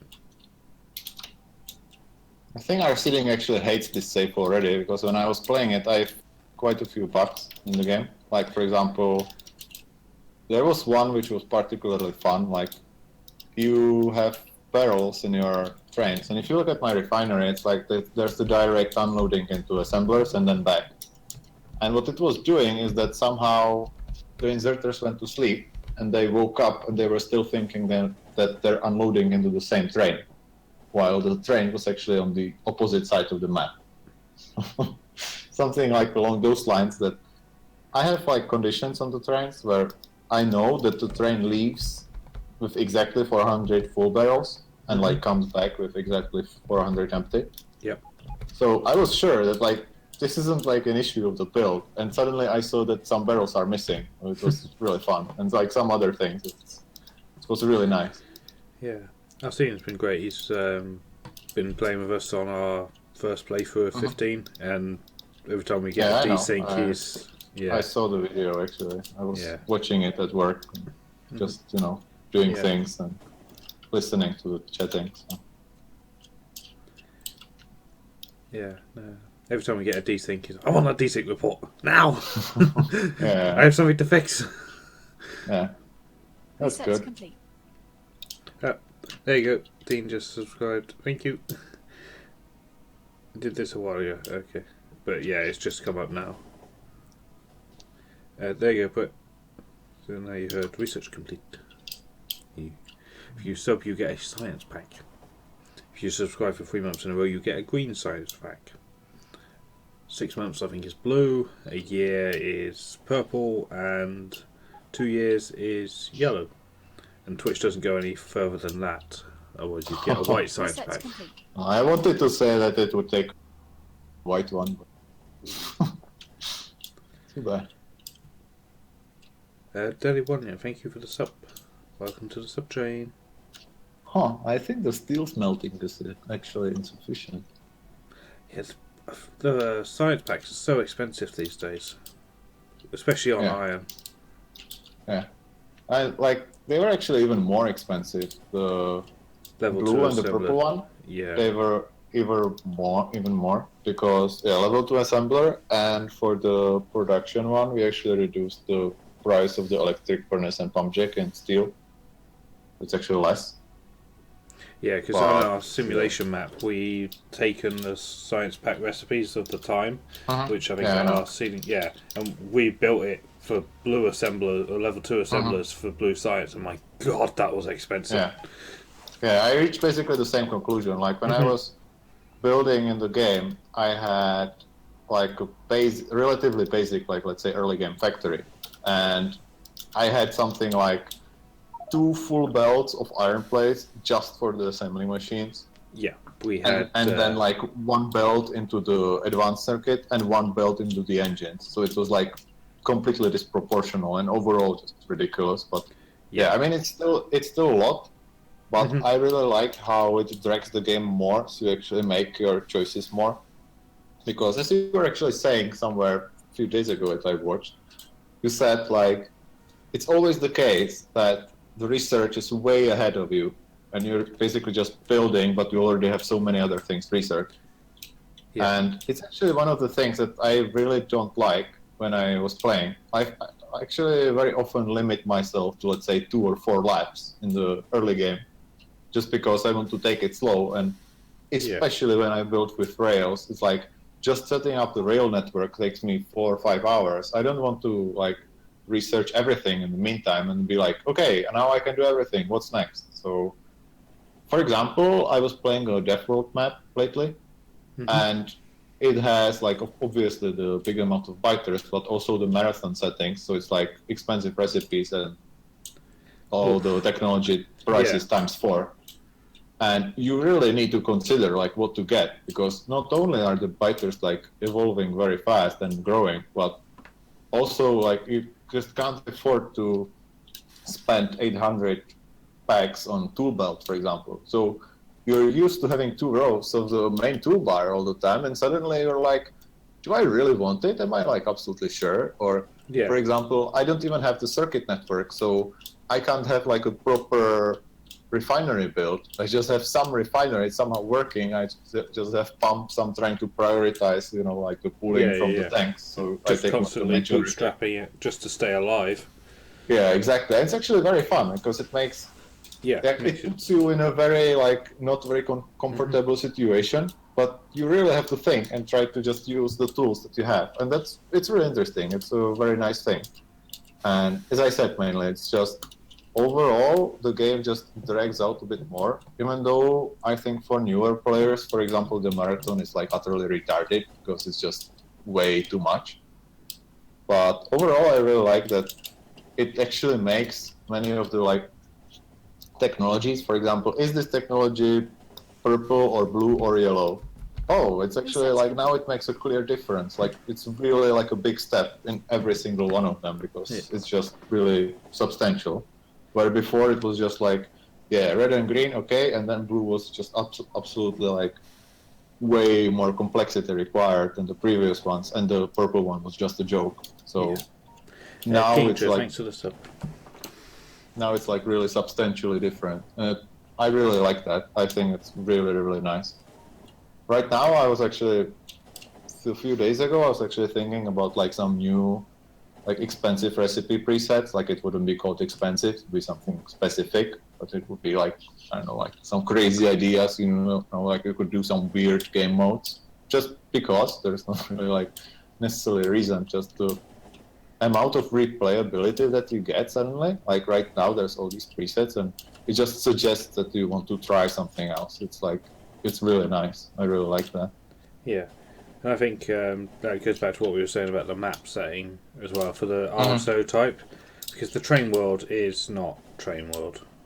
It's for us, it's slightly longer belt world.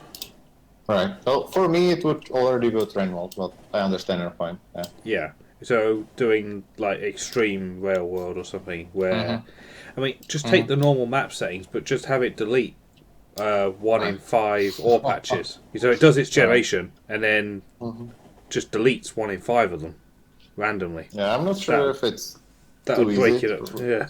growing up, but yeah, I understand your point. I will suggest it to Q because he's working on the generation right now. Let's see. Yeah. I mean, that He would be a says that simple it's way of feasible. doing it, wouldn't it? You're saying you don't need we'll to see. change the We'll see what- terrain that's do it, just don't show most of them. Let it generate them and think that they're there, but you should never see them. If it was actually, if it gets solved somehow, that will probably be like, you directly influence how much the noise is scaling. You're not like retroactively removing anything.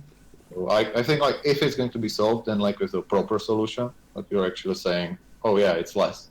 But yeah, but that's just the detail, honestly. But I understand the idea behind like wanting more customization. I mean, hell, if you can customize the exact percentage of how much like the biters evolve or something, then I mean it's kind of makes sense that you actually can like modify the look of the world even more. So maybe, I don't know if it should be like some really like super advanced thing, if there should be like a super extra tab for it, or how exactly. Yeah, and a little warning is like, you really don't want to click this. Something like that. I don't know, but overall, I just, I want to keep the idea that it's very friendly to new users, that you just get a new screen and you just press the big button generate, because you have no idea what these things do anyway. Yeah. But at the same time, obviously, there's a lot of players who play Factorio for a long time, and it makes perfect sense to just give them more customizability and more options. I mean, even the modding community just shows that there's many people who just have different tastes, and they just want to have different things because they just build different places. I mean, hell, it's like the same. I have this base, you have totally different base. Obviously, our settings are going to differ. So I understand that a lot. And I definitely think that the customizability is something that's really good. I've actually seen this. I keep repeating it, but OpenTT is really like a big source of experience for me in this. And I can tell that. In OpenTT, and in OpenTT, you can basically touch everything. Like, there's so many values, and if they aren't in the GUI, then they are in like a config file, and you can touch, like, you can change the game so much. And again, it's a very similar in a way to Factorio on this, that everybody has his own style. They just want to do a specific thing, and if they can do it, they will just make new challenges for themselves and just enjoy it, and that's really, really nice. What the hell? I've arrived at a coal transfer station. Oh, yeah. What? Why not just? Never mind. Yeah, it's because when it's like the same system as everything else. It's just that every resource has like a clear drop off. Like, okay, you deliver every iron ore to the smelting of iron plates. So where do I connect the coal mines? Well, I connect them here because I don't want to connect them to the main base because, as I said previously, it's dangerous that it would get overcrowded. So yeah, that's basically the main reason. That the actual trains with coal which go to the main base or the refinery, it's not that many. Like, if you see, the one going to the main base is 1. To the refinery, I think it's going to be like 3 or 4. Actually, it's 4, 6. Okay, whatever. But still, it's like, if I compare it to the amount of trains that go to the coal outposts, it's like a big difference. So that's like the sole reason why it actually exists. Yeah. I've just jumped on a train, just touring around and trying to spot a signal that's misplaced or wrong, and I haven't got one yet. This is absolutely textbook. Well, the like signal spacings, they are very often like rather random when it's like inside of the line. But obviously, Yeah, once yeah, it gets to the junction Yeah, where it yeah, actually yeah. matters, then Yeah. obviously it's like Between junctions, we usually do a power pole length because that kept them even. But nowadays, Mojo's designing blueprints for the middle bits based on the length of train being used, so it fits the Oh, train in it.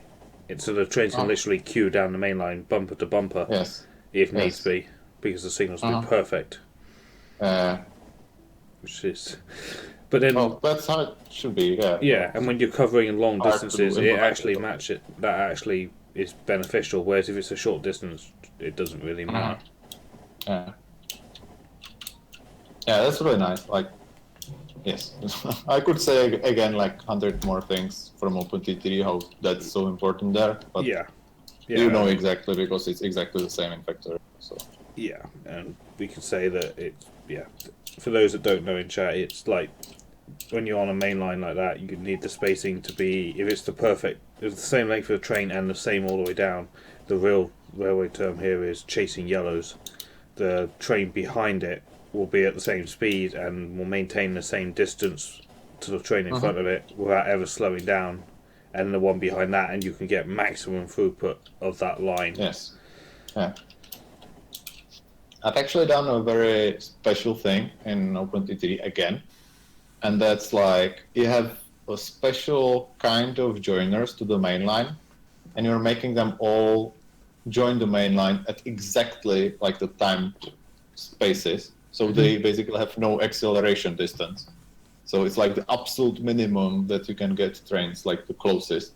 Yeah. And it's insane. Like it's probably the craziest thing that I've ever built, ever in any game.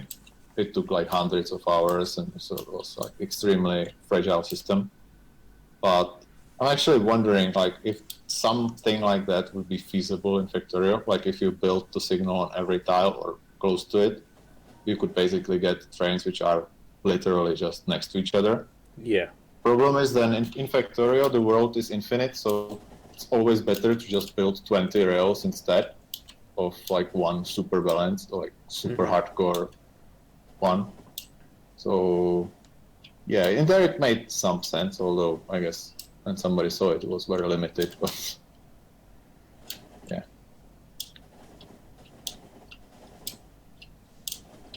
The circuit controlled signals are certainly something where there's a lot of potential. Yeah. I'll send you the copy of our simulation map where we've got it in there. I'm really interested about that. I said that many times. Yeah. It's really something that really sounds like I'm really interested. Trying to think of a way of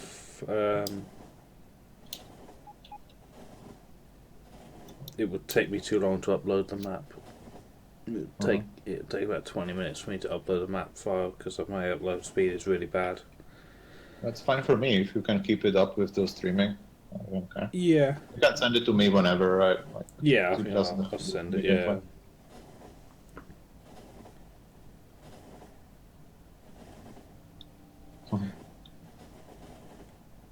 Oh yeah, there's Katie accidentally reminded me of something I was going to ask. Any more Steam achievements going to be added? Because I've completed all mine. I need something else to do. I have no idea. I would assume that a couple, at least. But there hasn't been like a serious discussion like, yeah, this, and this. No, it's like maybe something, but I don't know. It's possible. Never say never, right? Mm-hmm.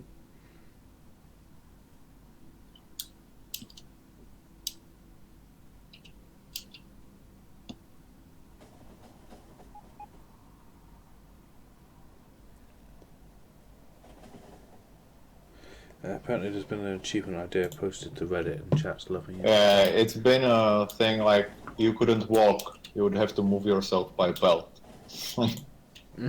Lazy bastard to like the next level. I got lazy bastard in about 6 seconds. I'm the laziest of bastards. Of course. I loaded up a world that had been prepped for Yeah. and click launch. I actually was trying to get it. I got pretty far in my playthrough, but then I focused on just making the factory look like specifically like weird with cells and walls and beautiful and stuff. And then I just got bored and didn't actually launch the rocket. Yeah. Once you get like over the early game of automating things and you have everything automated and you're just building like usual, then it's just it's easy.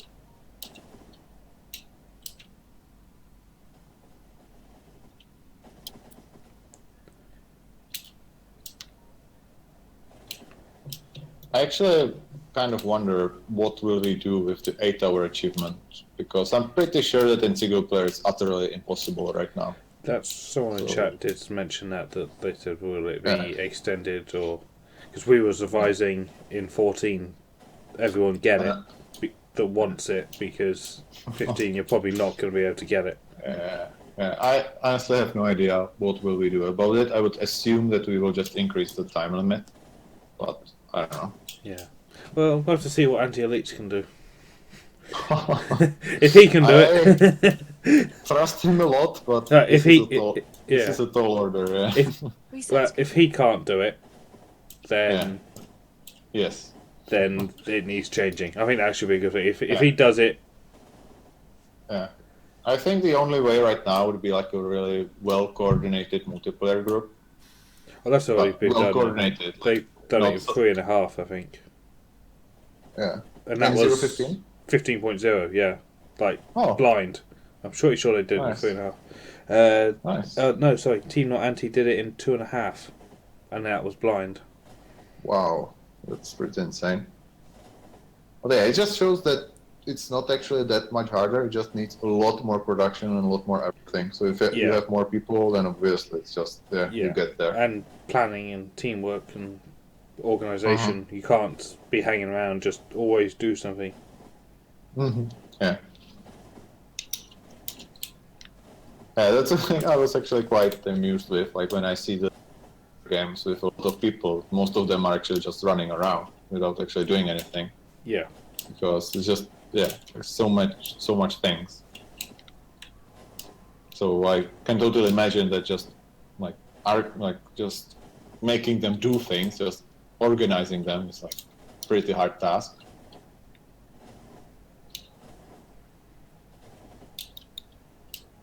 Oh, single player record 5 hours and a half. That's pretty damn nice. Well then. Yeah, it can be done. Well, Who was that that done it? Oh, yeah, one of the Team Not Anti. I don't know. Like someday I will try to run through it. But like when I was trying the 014, well actually it was even 013, I had like a run where first I was trying the locomotive achievement, which is like within an hour and a half. Yep. I think that was totally fine. I did it, but on the same map I just continued.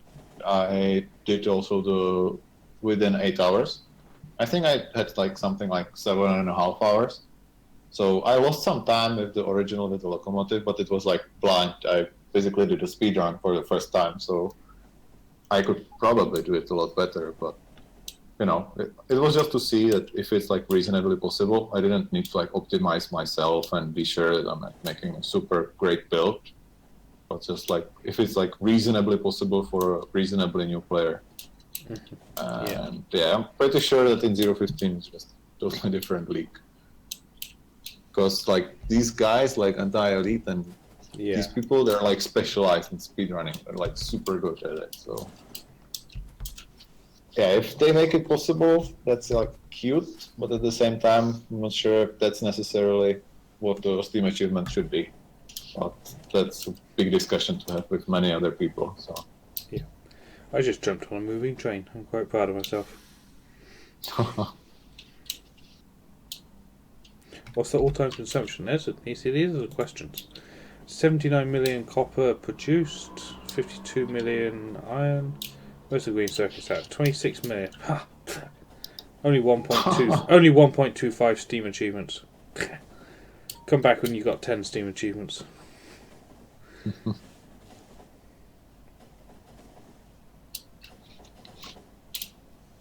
Yeah, obviously compared to your big bases, the production isn't that great.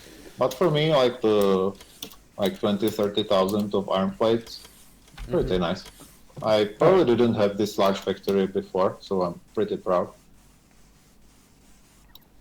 Oh yeah, but then like anti-elites and that is specialised at completing the game fast. We are heavily specialised in building big. Yeah, I know. Beyond big. Yes, I know that very well. I've got a question. Are we quite well known around the office? Oh, I think so. Cool. So I think we've. I've actually got on one of my maps a Hall of Devs. I need to add you to it now. So, devs that we've managed to trap in the stream. I think we've got Clonan, Seeding, Hazy Q, Twinson's been in once. We'll have to. We need to get the top man though. The bit. Oh, good luck with that. I don't think he's ever done anything with anyone, has he? Who? Kovacs has never done joined a YouTube video or a stream. Oh, he was or definitely like joining multiplayer games randomly when he was testing the multiplayer netcode.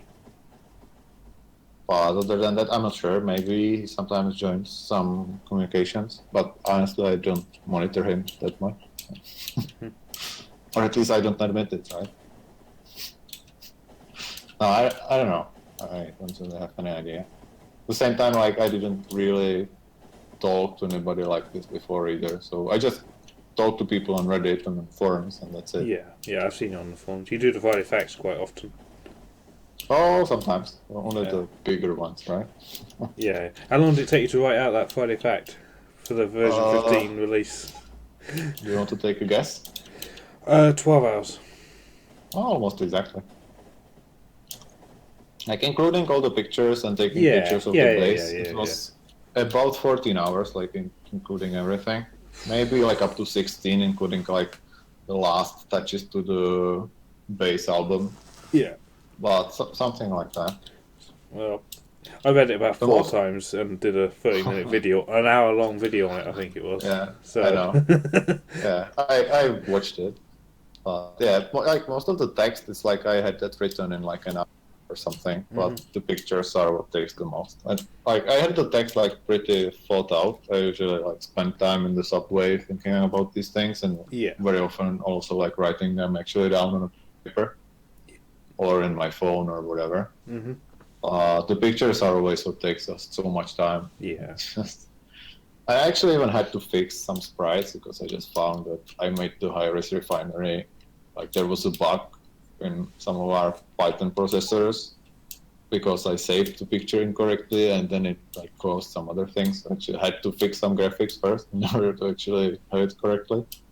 And it was a matter of a couple of minutes, but still, it's like you discover something and like, how the hell I didn't notice this before? And yeah, at that time when you're focused on making the article, you don't really want to be fixing graphics. It just throws you off of the thought process. Yeah. Hey Sony, yeah, heat pipes were fixed in 15.6, which came out about 12 hours ago. Yeah. Fudge Zombie, thank you for the sub. Welcome to the sub train. If you refresh and click share, Twitch alerts will shout stuff.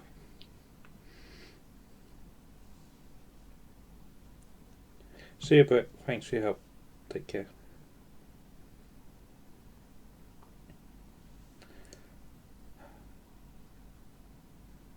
This is a crazy unloading station. I'm gonna sit here and watch this for a bit. Oh, the refinery. Yeah. Yeah. Actually, I like the refineries. The refineries on the bottom right. These are like I built them recently. I opened the safe. I was noticing that the bottleneck at the time was the plastic. So I actually went ahead and like figure out what's actually going on, and I found out that the bottleneck was actually the refineries because I don't have them beaconed. It's just the productivity modules, so they are slow as hell. And I just went ahead and just built more in bottom right. But the problem was that the fluid mechanics actually started to really fuck up because there's just so many pipes that it's starting to be quite a big problem.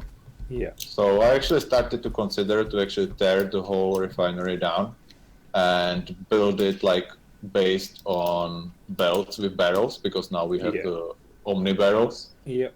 But luckily, I closed Factorio and I went to sleep, which was probably the best decision that I could have made at the time.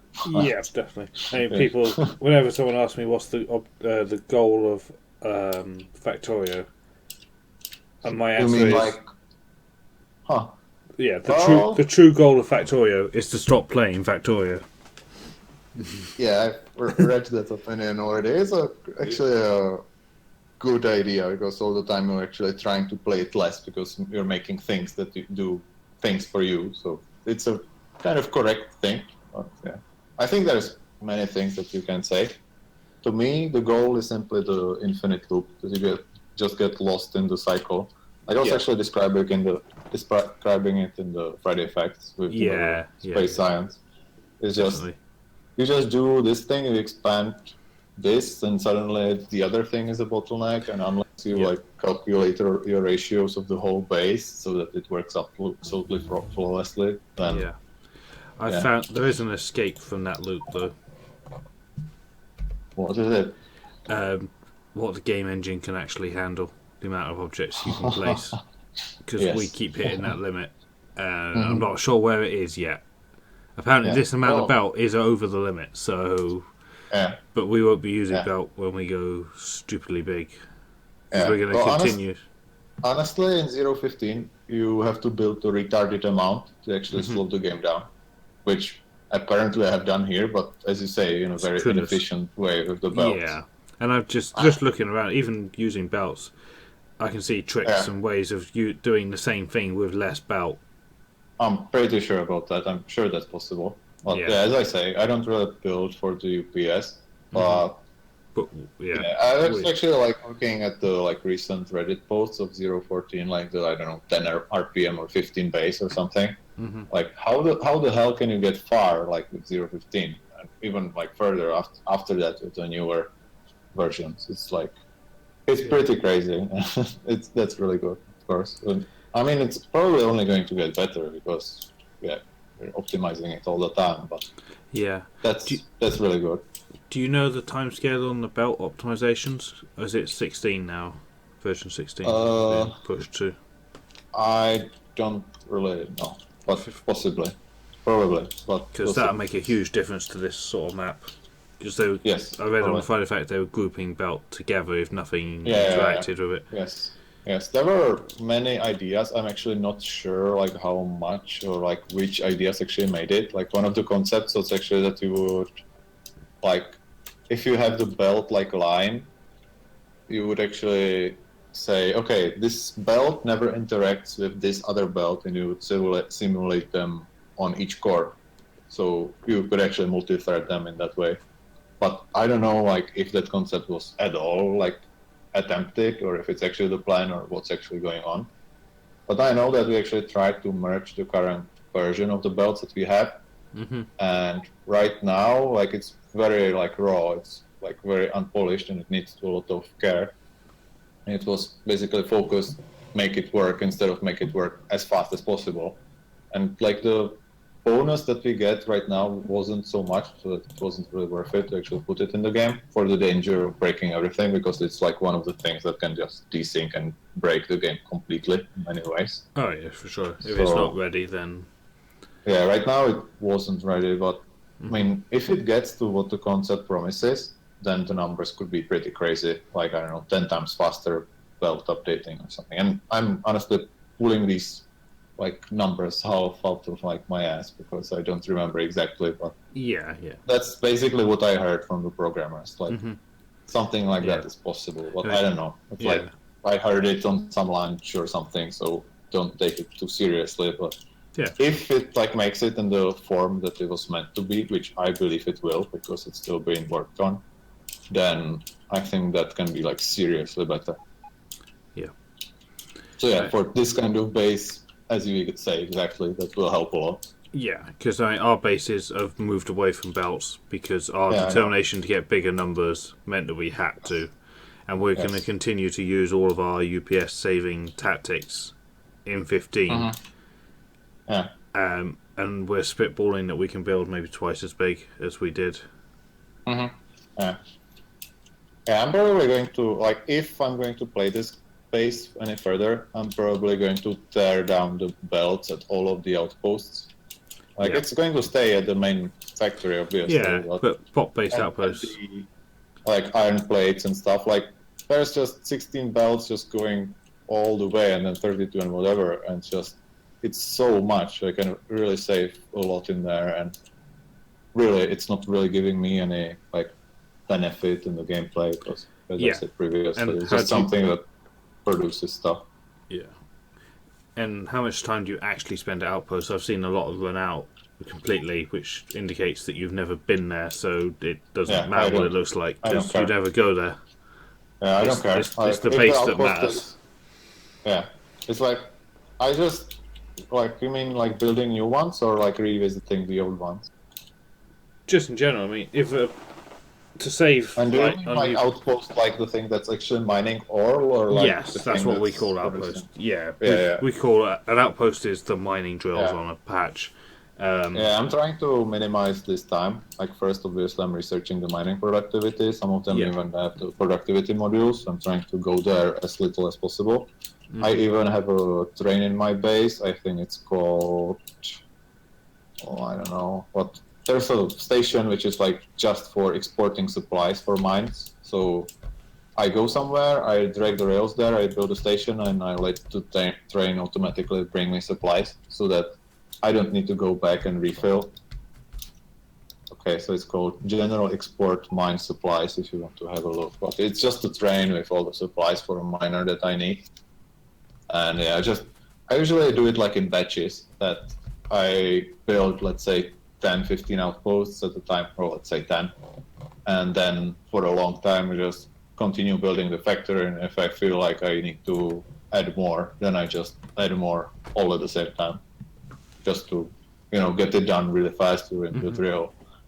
So, yeah, but it's not much, honestly. Like, I think if I spent, let's say, 10 hours of this whole base building outposts, I think that's like a reasonable number. Maybe even less. I'm honestly not sure at all. Because then, like, do you consider also like building, the walls, the clearing of the biters, making outposts? It's all kind of related, so it's hard to say exactly. Yeah, and running the main line out to them. Yeah, I see. But we don't bother with walls. So our policy is the best defense is a good offense. And we throw manpower at it because we play multiplayer, and someone will just deal with them. Yeah. Yeah, I've seen like some of the maps that's like, I don't know, 100 or something of outposts. It's just insane. When I was imagining like just the time that goes into building just the outposts alone, it's really crazy. Yeah. It's all about just man hours. How many? If a project would take 10 hours to explore a continent, kill the biters, build the main line, build a track, defend it, if that's 10 hours. If you have 10 people, that's 1 hour. Yeah. Yeah, I've seen this again a lot on OpenTTD. We built there, basically, mainly it was active on the OpenTT co-op, it's called, community. It's basically based on building on multiplayer. So, yeah, it's just, you have multiple people who just set up the map. You say, okay, this guy builds this junction, this guy builds this junction, and you spend 3 hours building a junction if it's like really big. And that's it. Like, the rest of the guys are going to do the other things, and suddenly you have a working network where if you do this kind of thing alone, you're probably going to be sitting in your basement for 2 weeks, and then suddenly you have a network. But yeah, it requires extreme dedication to do that alone. And in fact, it's nice that you at least have the blueprints, which kind of like help you in a way. Like now when I play OpenTTD, I'm like, I want blueprints. Like, come on. So what I usually do is that I build the pattern and I ask like 3 other newer players to duplicate the thing for me. And they have a task, they are new, so they don't completely understand the thing, but they are just copying it, and they actually also learn how it works from building it. So it's a really nice mechanism, but it just shows that Factorio just scales in a way that I don't even think any other game does. No, and that's why it's got me so hooked. I've just a couple of days ago passed my 3-year anniversary of buying Factorio. And Yeah, I really haven't played any other game. I took a 3-month break middle of last year during version 13. I didn't touch version 13 because I was a little bit disappointed with it because it didn't really do anything for me. There was a lot of combinator stuff, and my solution to combinators is to set them on fire. Right. All that was the train stations being rotatable, right? At least. Yes, yeah. But that's interesting. That's interesting to hear, actually. And I think even about a bit of 14 had passed before I came back. But then I had been playing it solid for 2.5 years, so I think I was just due a break anyway. Yeah, probably. That's interesting. I was pretty hyped about 013, but it's right through that when I saw that what's new, like the flamethrower turret and like a lot of train graphics and a bunch of other things. That it's not like, if I compare it to this release, like this is much more like all together. Like there's a bit of everything everywhere. Yeah, definitely. This has been my favourite update. I joined in 9.8. I bought the game in 9.8, so I've seen 10, 11, 12, 13, 14, 15 come through.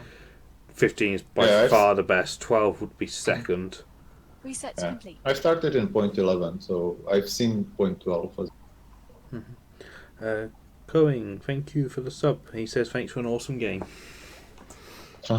Yeah, but to me, like the main reason why 015 is so good is just these like many things, like mainly the small ones. Like you have the rocket science that suddenly like changes the whole logic of the game, the whole logic of the rocket. Even though it's such a small feature, like Arsiding was implementing it. I was sitting next to him. He had it done in like hour and a half or something. It was just one of the smallest pictures that we even have. And then like the pipette tool, like I've got so used to just pressing Q and picking up the entity that I want to build. It's so handy, and I like can't before I train myself to do it. I just keep going to the toolbar. I can't. I know I'm doing it. I realise it after I've done it, but I'm too trained to toolbar. And I guess you have different amount of hours than I do, so you know you're probably more used to the old system. But I'm already used to it, and I can't say that I've played too little. Like it's really great. It's like there's so many other things. Like for example, the icons. Like it suddenly feels like it's a serious game. Like if for example, I was watching Day 9, you know Day 9, like the guy who plays StarCraft. I was watching him play the game for the first time. When he got to the electric miner, or when he saw, I'm not sure if he saw the laser turret, maybe it was something else. But when he sees these icons and it's like, what the shit is this? And he's absolutely right.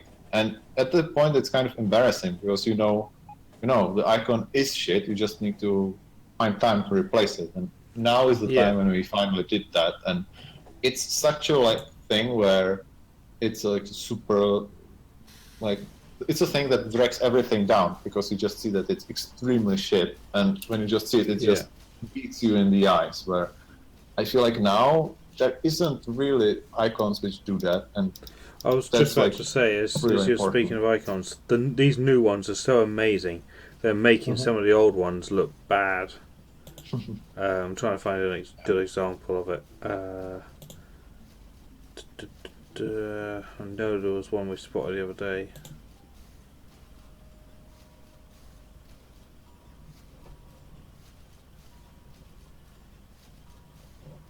Maybe we've been. I think it's just the weapons one. Like you got the brand new destroyer bots, and then next to it you got the discharge defense square. Yeah. Well, many of them are still going to change. Like it's far from finished. Even those that we actually updated, there's probably, I would say that at least half of them will still get like differences or iterations. But that's the thing. Like now we put the bar higher again. So now if we finish with, as you say, the discharge defense, in general the equipment icons will probably change, all of them. And like the poison and the slowdown capsules. Yeah, they're bad. And then you have again you raise the lowest level of the quality, and you keep raising this lowest level, and eventually everything's great. So yeah. it's the thing, it's still the game is in process or in development for such a long time, just there's always something that suddenly gets old and it just goes bad. Obviously, like some of the icons were actually like Google graphics and just taken from wherever we don't even know. So when actual artists do it, obviously the result is totally different. But Yeah. Some feedback, I guess, on one of the new ones, the new locomotive one. Yeah. I don't like it. It looks like a train that's been steamed. Yeah. It's difficult to even tell that it's a train. Right. Oh, yeah. Actually, these will probably change. Like, definitely. I think it's much better from what it was in the Friday Effect, like the side view. Yes. But it's... yeah, honestly, I like it because it's cute and I like cute things. But I understand that people build trains because they want that kind of like massive colossus that just transport a shitload of things and just power. Yeah. So I get the point that you don't really want to see like the little cute toy. Yeah, like chat saying it looks like it's just been squashed by two trains coming crashing from front and back. Yeah. Which is quite realistic for my my style of train driving. Yeah, I saw.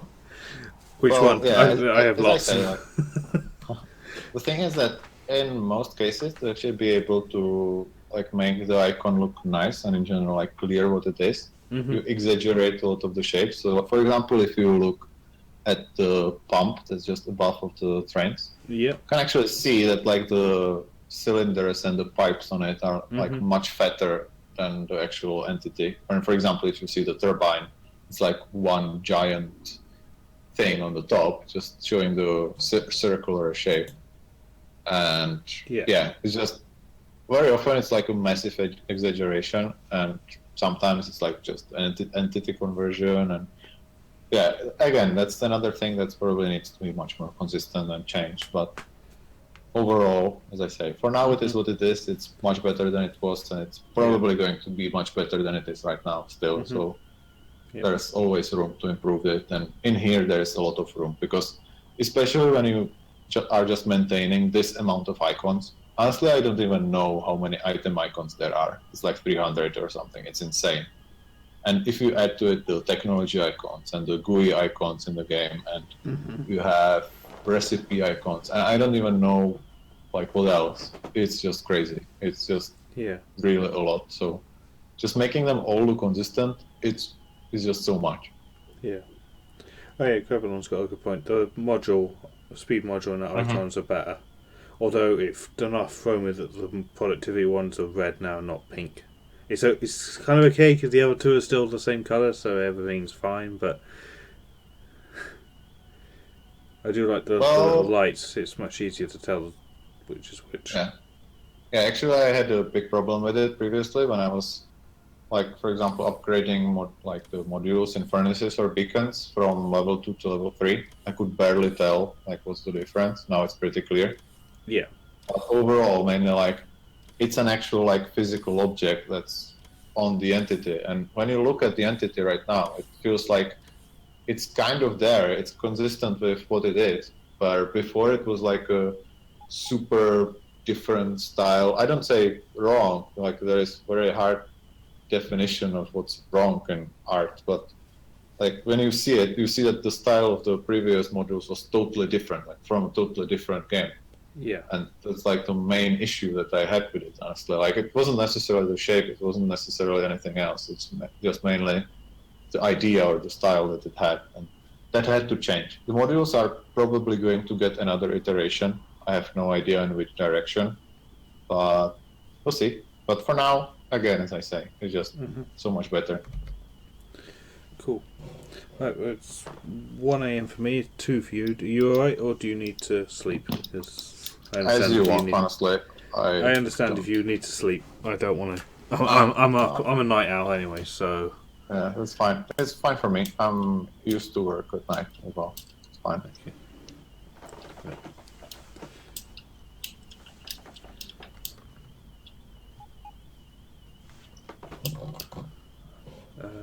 Let's see how long we've got till Exterminator comes back.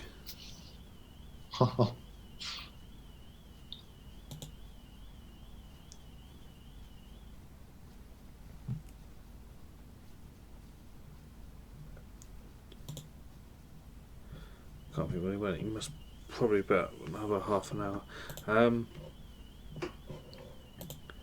He suddenly said he could host the versions 15 sim.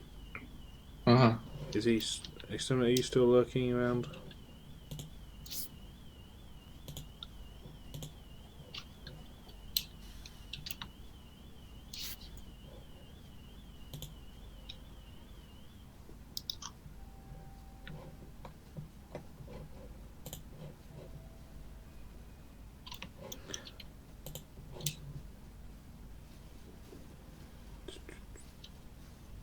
No, guessing not.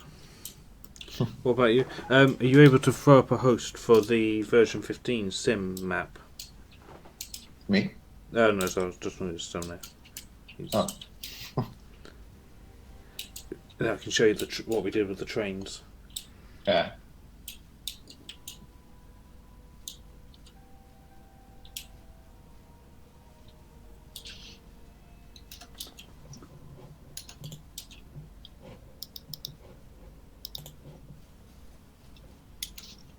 Have I tried out marathon mode? No, I haven't, and I probably won't.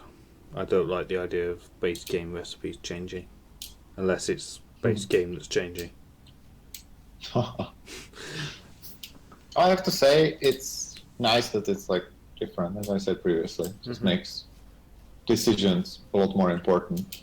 At the same time, I totally understand that it's not for everybody, and I myself will definitely not play it in the like bigger maps that I plan to play, because it's just it just takes more time. Yeah. And in the late game, for no real benefit, because in the late game, you basically reached everything. There's no more decisions to make. You're making everything the same way. So I totally understand that if you are building a mega base like you are, like you get to the end of the science, bunch of hours, and then it's the same anyway. So why slow yourself down? Yeah.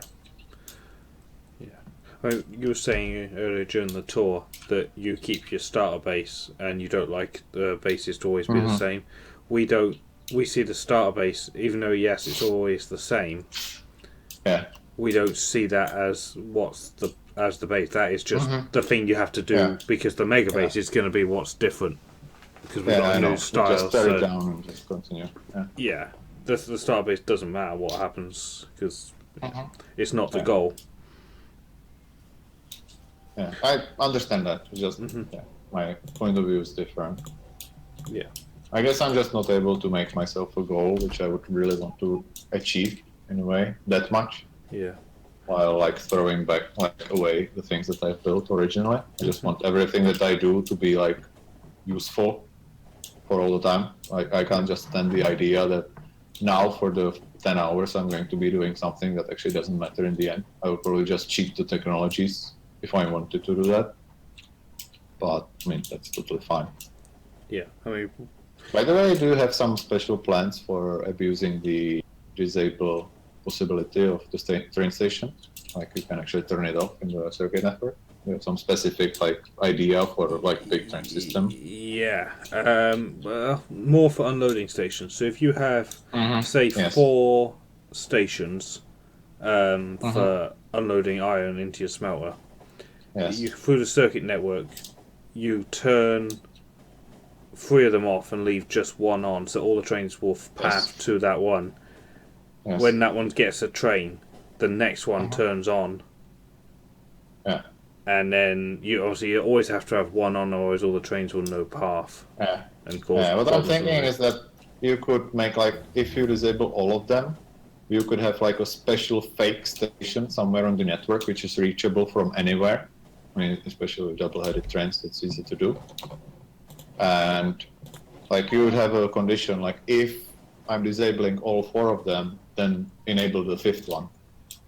And the trains would actually automatically go there, and if they come to the station, like right before the train comes into it, you would disable it again. And you would lure it into the next station in the road, for example, or something. You would detect that the train is there by checking the train signal. And you would basically make it wait until at least one of the main stations is enabled, and then you would release it or something. I guess then the problem is that if you have 5 trains which do this, then do you release all of them at once, or how do you handle it? And you could have a lot of trains which are actually just randomly running on the network and just going back. So I guess it could be really, really bad. Yeah, But you've also got to be it careful sounds that like- a train's not committed. Yeah. If a train is Yeah. already committed to going somewhere and the station disappears in front of it, Yeah. and it has no option to escape. Yeah, so I actually have no idea how the train is going to behave in that case. Like, for example, if you at least had like an escape path always, like if the train can reverse it, if once you are committed, you are actually in a two-way block, so that you can just go back.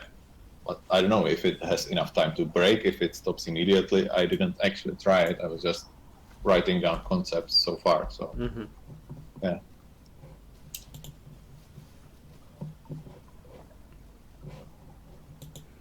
Right. Stone said he will host the map, so I think we'll just take a short break until it's up, and then we'll jump over to that. All right. Cool. So, alright, chat. We'll be back in a couple of minutes. Gonna get bathroom, whatever you need. I'm gonna munch on some snacks. And back in a bit.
Hello guys, welcome back. Thank you for waiting.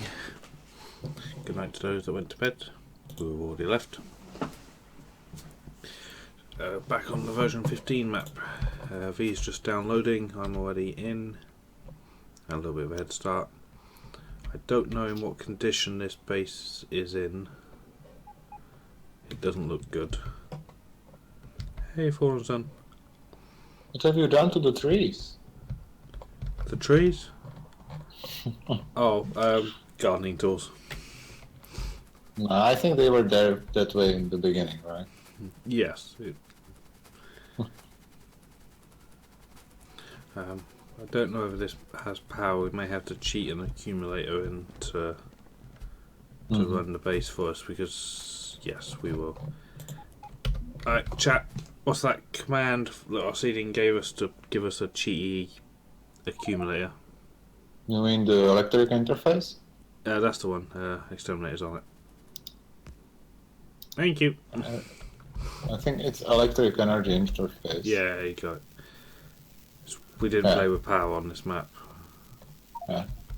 Fucking noobs.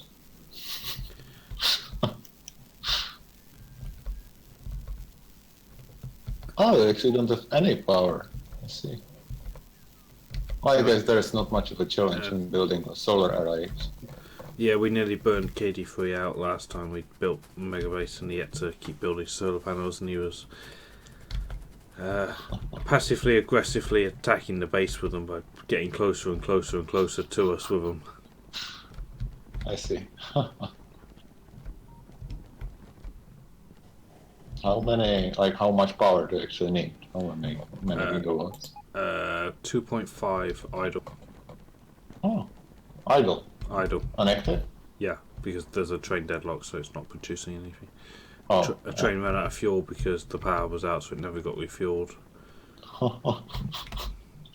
Oh yeah. Actually, that was one of the things that I was trying when I was making the trains have like 3 slots in a cargo wagon. It's actually, I came to realize that it meant that the locomotives had the same amount of capacity for the fuel as the train had in the wagons. So I was trying to distribute the fuel between the locomotives, like in the stations, so that one locomotive would unload and it would load to the other locomotive. But there were problems that sometimes I unloaded too much, and the other inserters didn't make it in time to actually put anything into the locomotive, so I had like out of fuel trains all over the map. So eventually I just grew weak and I just did like the proper solution, that I just placed rocket fuel deliveries to all of the stations, or at least to all of the pickups, or there was some logic, I don't even remember. You know, in the end it might be almost all of them. Right, with a bit of luck the trains will restart before you get in, so you can see it as it should be. Yeah.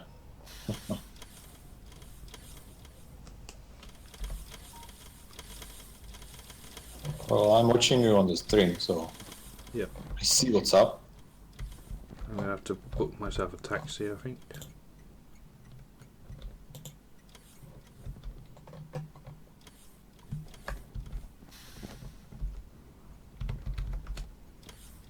No, I'll just jump on the refueling train.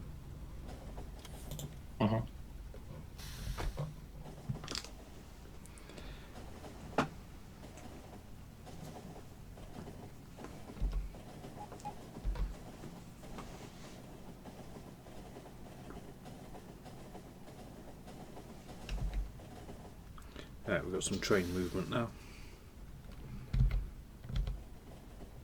I don't know in what condition this map is fixed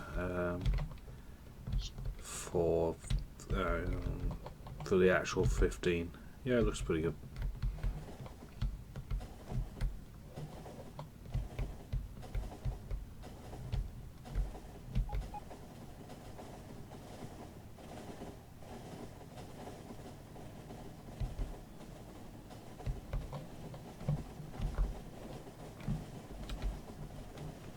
Yeah, looks like I've got to go to the oil base.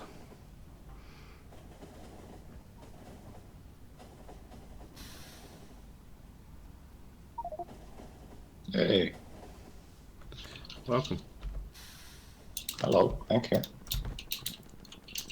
I shall come meet you. Oh, okay. I'll just wait. Off the tracks, preferably. Yeah, you're literally at the spawn, aren't you? Yeah, Pax spawn. Holy shit, you're actually real at 60-60. Huh.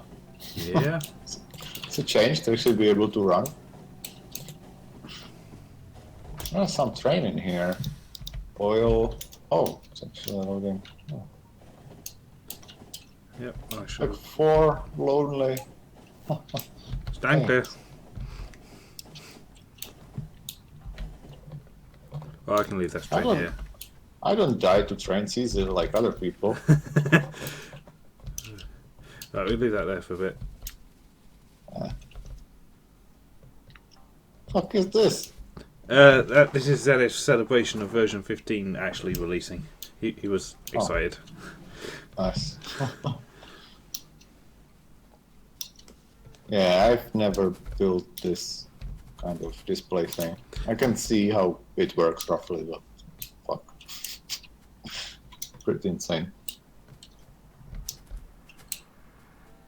Oh, you actually. Oh, nice. Yeah, up here is to make everything. We can get you a power armor. Oh yeah. But you see, you won't have to craft one. Be careful. Yeah, up here there should be a box with a bunch of useful stuff in it ready to go, or you can request. Oh, nice. I see. Yeah, great. Thank you. See. Reset's complete. Stabby, thanks for the sub. Welcome to the sub train. Oh. Nice, isn't it? See, this is how you prepare for visitors.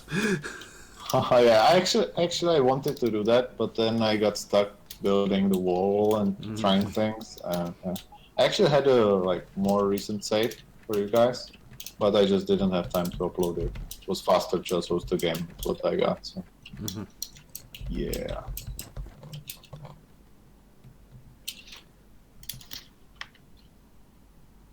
Damn it, externally clicks you save for everybody.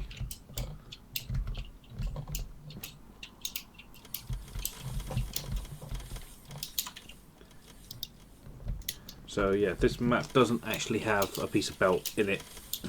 Yeah, I know. I hate it. You hate it. Okay. Now it's interesting, like especially the controlling of the, for example, the gear assemblers and stuff with the wires. I guess everything in here. Yeah, but, this is I'm not allowed in there. And I'm walking there like nothing. Yeah, you're fine. I'm just not allowed in there. I'm allowed in this bit. This is my bit. I'm allowed in. This is the the controller. Oh, I see. Yeah. I'll just touch a thing or two. No, I don't dare. Yeah. Basically, this is setting like how much you want of what, right? Yes, in the system, and it will do its best to keep that. These lights represent how much of the intermediates it's asking for. Yeah, simple and easy. Yeah. And it makes a few of its intermediates itself, but basically its plate and stuff is delivered. Yeah.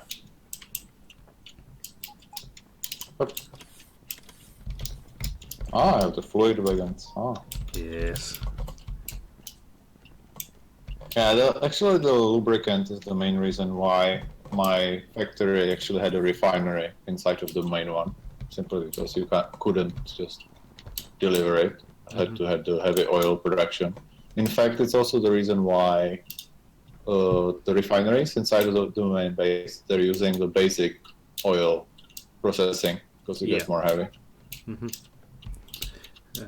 If I let's see if there's a PAX train up here actually. We'll take you to the bit where we've been playing around with train signals. Yeah, there is a PAX train up here. Perfect. We could walk, but trains are cooler. Of course. Procrastinator, thank you for the sub. Welcome to the sub train.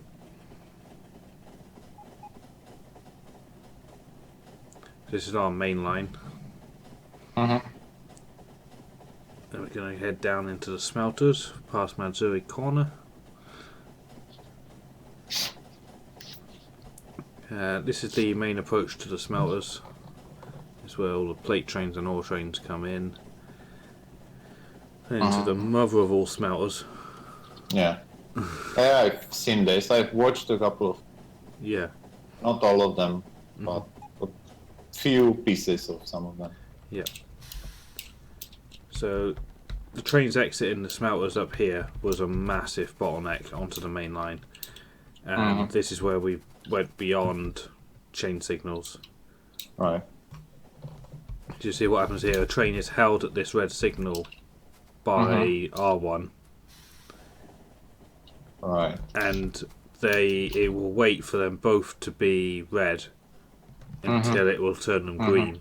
And then they are handed over to a normal chain signal. And when they are released, the signals up on the main line in the top left are also, if you follow the green wire, are also turned off to stop the main line. To allow them out. So what we only stop the main line if there's two waiting to leave. This guy here will be held and the main line allowed to run until another one leaves. So we only stop all 4 lanes of the main line to let 2 out, not 1. Yeah, I understand the concept. It's really nice. So I was explaining to chat as well. Yeah, my dreams were much more wild. Like I was thinking about really detecting the blocks in the junction and really letting any train just go if it knows that it won't like collide with that block at that time. It's like, like utterly stupid. It's like you would have to basically make a computer just for this, but that's basically why I wasn't brave enough to actually do that kind of thing, because that's like totally nuts. Well, this is like much more reasonable and efficient, so it's very nice. Yeah. I guess it's the first step really of rejecting chain signals. Is like, because we were so happy when we got them because I was so desperate for them, and now we're sort of like, no, we need more. Of course, because at that point you couldn't connect the signals to the circuit network either. So. No. Yeah. What the hell are these purple lamps? Oh, that's a viewing area. Oh. Careful in there. Yeah. These trains are fast and big. Oh, I didn't have to work too hard to get the power armor, right? Mine died. It's alright. We've been through lots of power armors on this map. Yeah.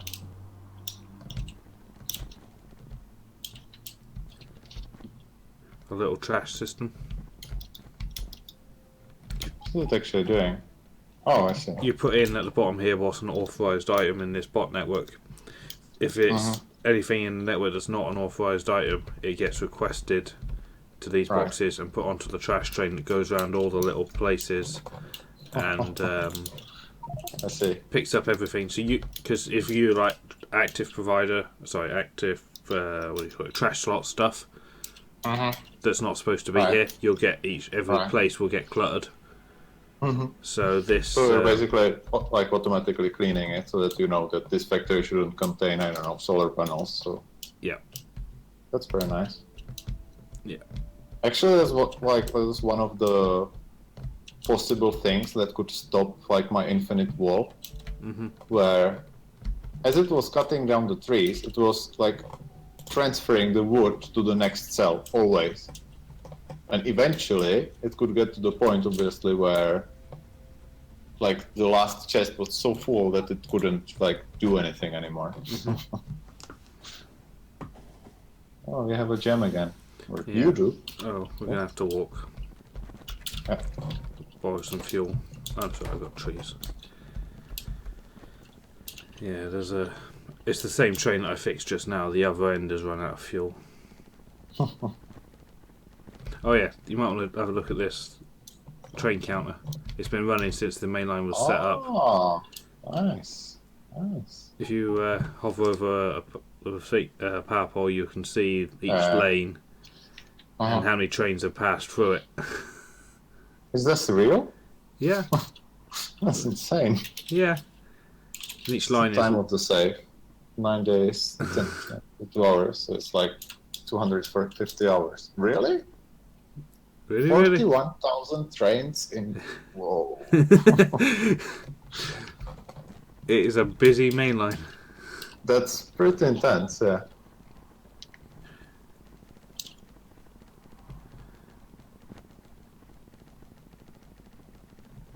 Yeah, this base doesn't like being turned off either. Trains start filling up places that are not supposed to fill up if they can't unload. So it has two speeds: full power or deadlock. Yeah, that's the thing. Like as I said, with the conditions and stuff that I had in my factory, it was like very on demand. If something fills, it fills. You're fine. It's just the train will just wait there until it's necessary to go somewhere. Yeah.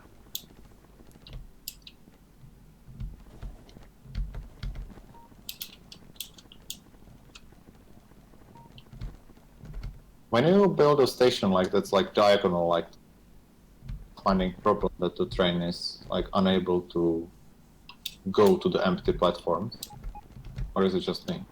Oh, the stackers, yeah. Train pathfinding is terrible. This is, believe it or not, all of our green circuit production. Yeah, I was just about to say that when I see these like super beacon builds with the robots and the productivity modules, it's quite surprising how small amount we actually need. Between these two, top and bottom one, they can do 38,000 green circuits a minute. That's a lot.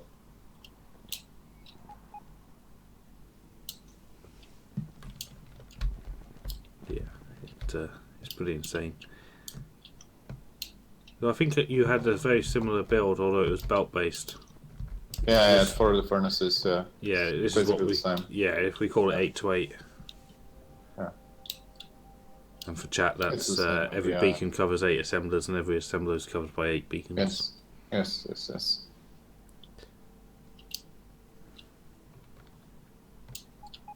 That's what I was talking about with the beacons and beacons like influencing each other and these kinds of things. You would just remove this super optimal setup. It's obviously the best. Just make some possibility for more combinations. Yeah.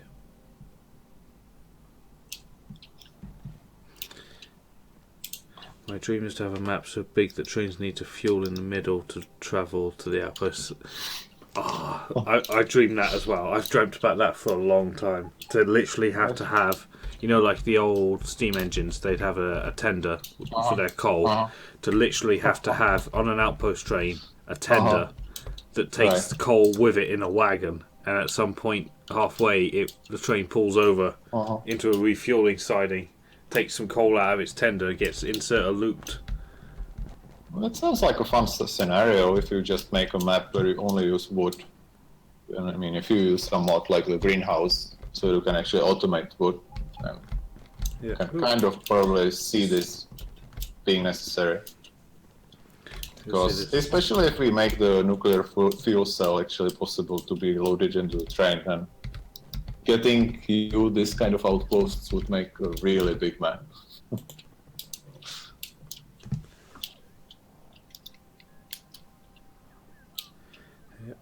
We have a colour convention with our trains as well, that all these coloured locos, I can tell you exactly what that train's doing. That's the blue circuit. Yes, I've actually heard that in the video. Yeah. That's really nice. I mean, in general, I really love the coloring options for the trains and the stations. I just use that all the time, so I'm happy that you use that as well. It's the first time we've actually used train colour properly, you know, rather than just making a couple random colours. There is a system here, and it has to be obeyed. And any of us could look at any train, even if you didn't set it up as such. You'd be like, "Yeah, I know what that train's doing." Yeah, well, honestly, I was making it rather random in my factory, but yeah. Nope, iron plate. Yay! And off it goes. They're pretty fast. What speed do you have? 9. Nice. We had faster before the research got reset. Just looking at the production now, 20,000 a minute green circuits. 74,000 iron plate a minute. It's pretty insane. Yeah. Oh, he's back for more circuits. Copper train's done, and the iron train's done.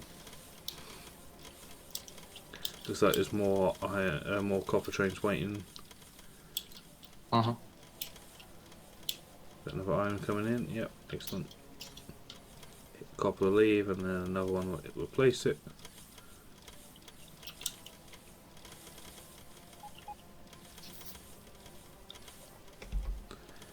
But yeah, 20,000 minutes. So actually, it's 40,000 for the whole thing.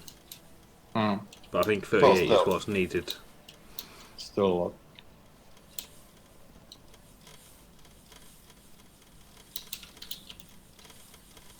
Oh, trash trains here. Oh, is that a trash train? Yeah. Oh, there on the left. Yeah. Yeah.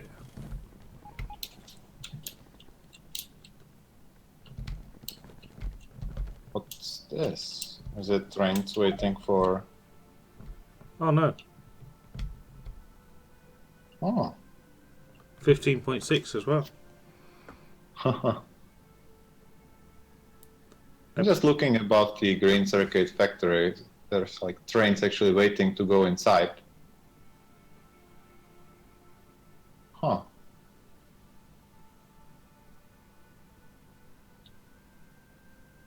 I was actually thinking like one of the reasons why I like to have like the single-headed train style station, like we can still use the double-headed trains, but just like trains going through, is that I can build signals inside of the station so that when the train starts leaving, I can, immediately let the next train get into the station. So the delay between the two trains is actually very minimal. Yeah, but the theory being that you don't need it to be that fast if you unload fast enough. Exactly. Yeah, exactly. And if you have, I don't know, especially if it's belt based, because the belts won't be able to take it away that fast. Yes, exactly. Like especially if you make like trains which have, I don't know, at least the 4 wagons like we have here. Do you really need that much throughput to optimize the station? And the thing is, if you have shorter trains, then the delivery or the delay is much shorter, so it doesn't actually make that much of a difference. So it's only for long trains, and with long trains you don't really need it. So yeah, there's not really a big use case for it. Yeah. Also, guys in chat, apparently, according to Twitch's tweet they just send out, following channels is broken at the moment. So if you're trying to follow, it won't work.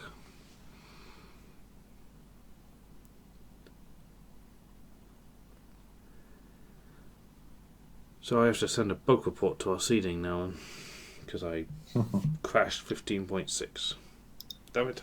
It's my first desync since 15 as well. In 15, I've managed to avoid them all so far. No,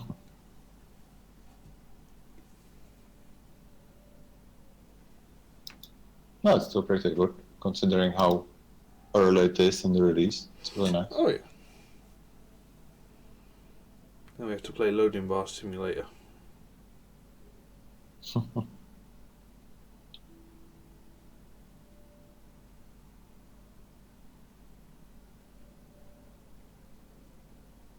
I'm sure you'll be thrilled.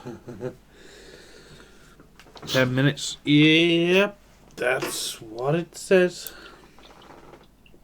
Well, that's pretty long. It's a pretty big map.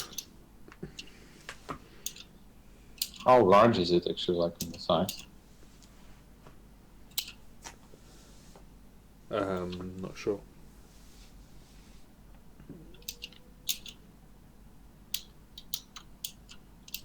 I actually have iron or the uranium thing. Oh. Oh yeah. We used this map when 15 first came out. Uh-huh. I saw something, but I didn't watch it completely.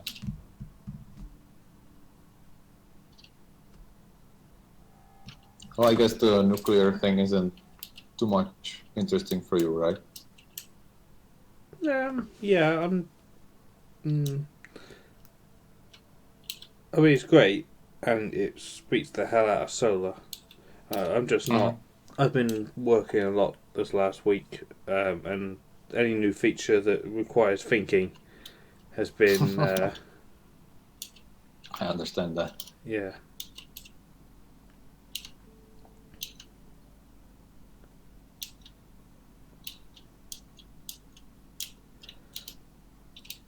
What I really like on this map is that basically everything reduced to only trains.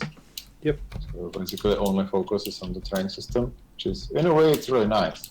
It's like, the factories, they're like always the same, it's always the beacons, so I understand the train system is a priority. That's really cool, in a way.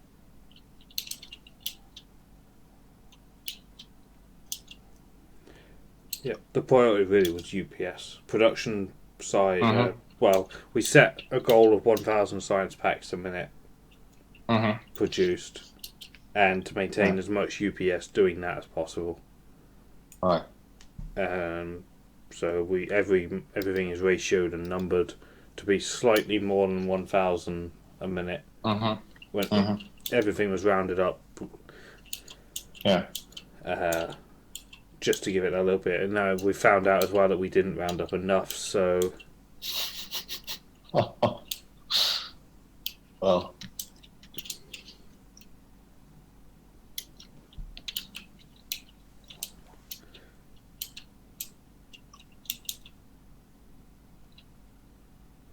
$359 viewers. Did a Rumba host?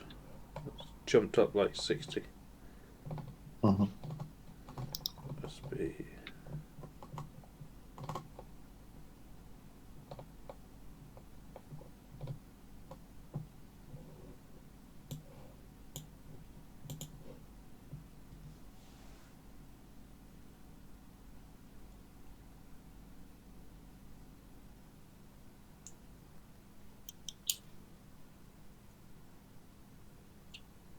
We just sent in pretty pictures of nuclears. Yeah, chat's been...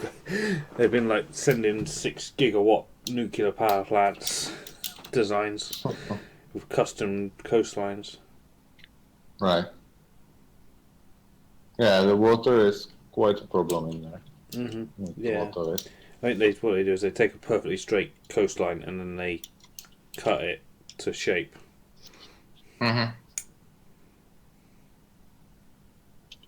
We played in Loading Bar Simulator. We are losing.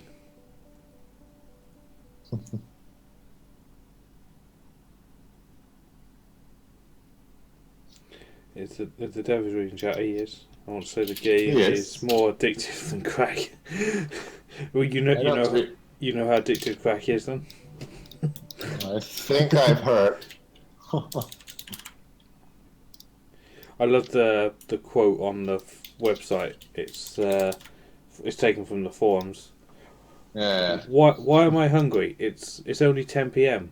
Wait, what day? Yes. It's actually when I was playing Factorio for the first time. It's like, I went through the campaign. That took, I don't know, 10 hours or something. I was like, holy shit! Like, this is the amount that I've played StarCraft campaign for, or something. And I feel like, I just built 3 small maps. It's like, what can I do more? Yeah. My first Factorio play session was 20 hours. That's not bad either. Started like mid-morning and then finished whenever. Yeah. Yeah, I started at like, I think it was like 10 a.m. and I finished at like 6 a.m. or something.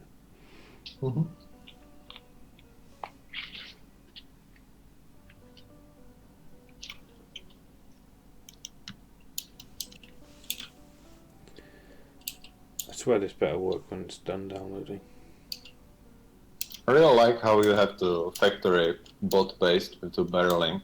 Like, I wanted to do something similar, just with belts. Yeah, pipe. Avoiding the fluid mechanics. Yeah. It's really nice.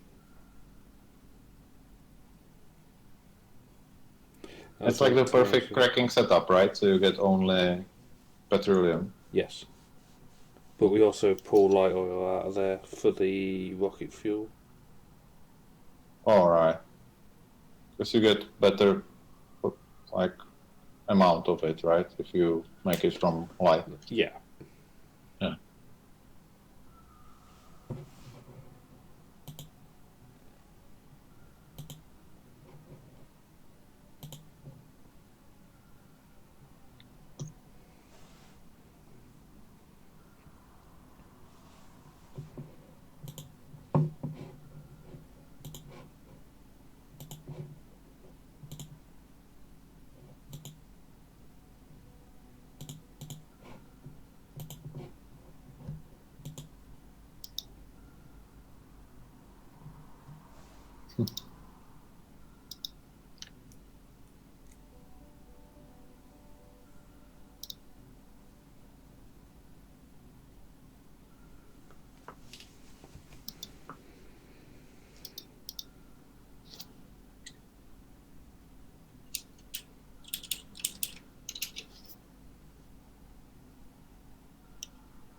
In hindsight, it probably would have been quicker to have quit and rejoined.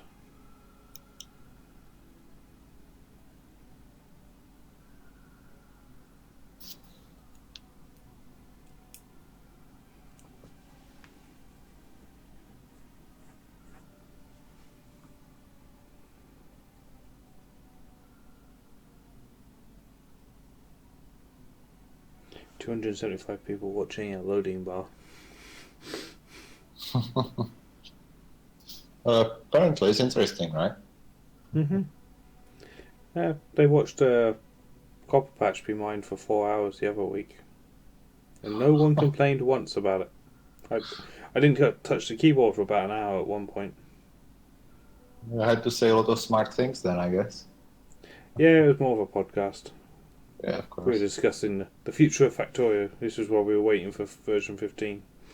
Oh. I'm not sure if I want to hear that.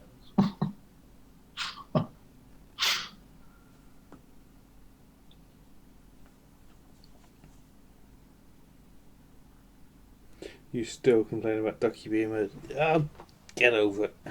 He's Concrete Ducky now. If you look on the map to bottom leftish, you'll see a concrete shape that looks like a duck. Oh, That was a right. copper patch. Chat wanted to save it, and then someone donated £100 for it to be mined. So now we compromised, and now it's a concrete duck. Nice. Sellouts. Probably should just leave the stream open for the banter. I'm not actually watching. Yeah, a lot of people just use it as a radio, and that's cool.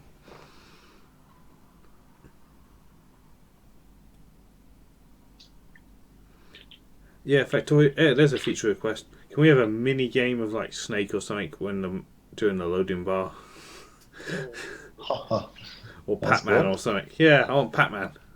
Or like the Belt Madness, right? So they should have like a minigame. Like real Yeah. Factorio minigame. Yeah, Factorio mini game. Like the belt puzzles and stuff. Yeah. I'm sure there's a lot of ideas that we could make. It's actually not a bad idea. Huh.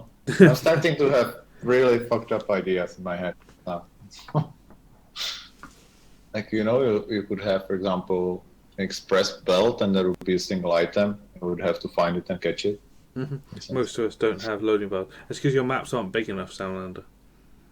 Yeah, You have little exactly. baby maps. Yeah, I guess you would have to allow people to access it, like without having to join big maps. Well, I That think they you. could play it without it, but Nah, it'd be the challenge is you got to complete it before the loading bar completes. right. If you can make your base big enough, you get rewarded. Mm-hmm. Mm-hmm. It's fine.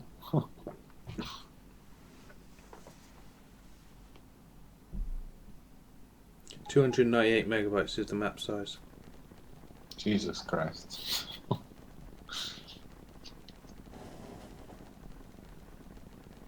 Now I have to catch up. Jumps not available. Oh my god, guys. The jumps are NA. What? I'm running the map at 118 UPS to catch up. Mm-hmm. Tactical pause. Yeah, it's still not if you're lurking. Can I get a tac pause? Actually, wait, can I tactical pause myself? Maybe I can actually do that. Nope.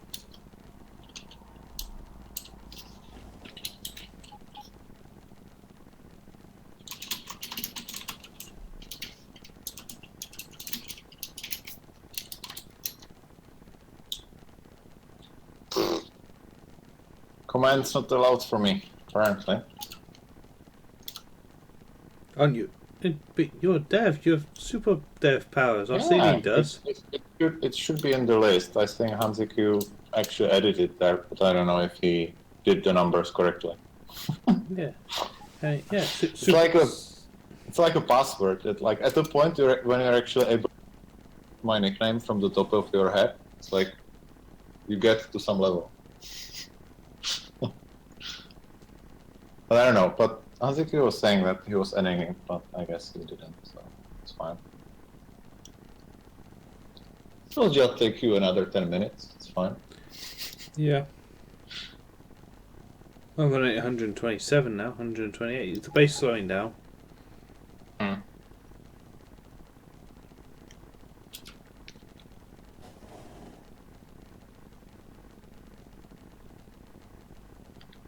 Yeah, it is actually.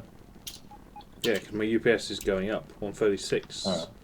It's basically all completely deadlocked, so. There must be a problem somewhere.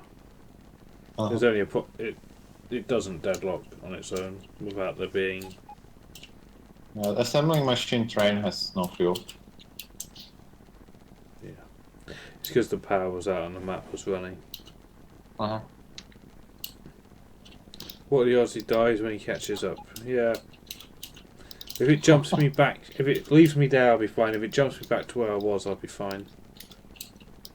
I'm actually aware that a lot of your trains just have. Oh, I guess it didn't matter before. Oh, you didn't switch to it. I meant the rocket fuel. Yeah, we used to run on coal or wood.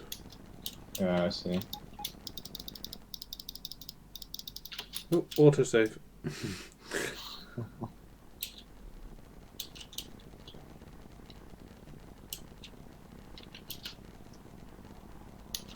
It's actually one of my favorite features for the lower UPS base.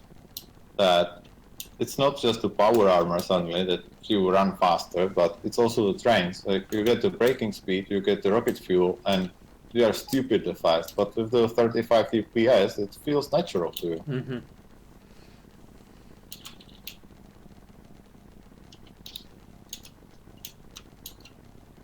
I actually think basically for this reason it would be nice to have like infinite research for the power armor slots.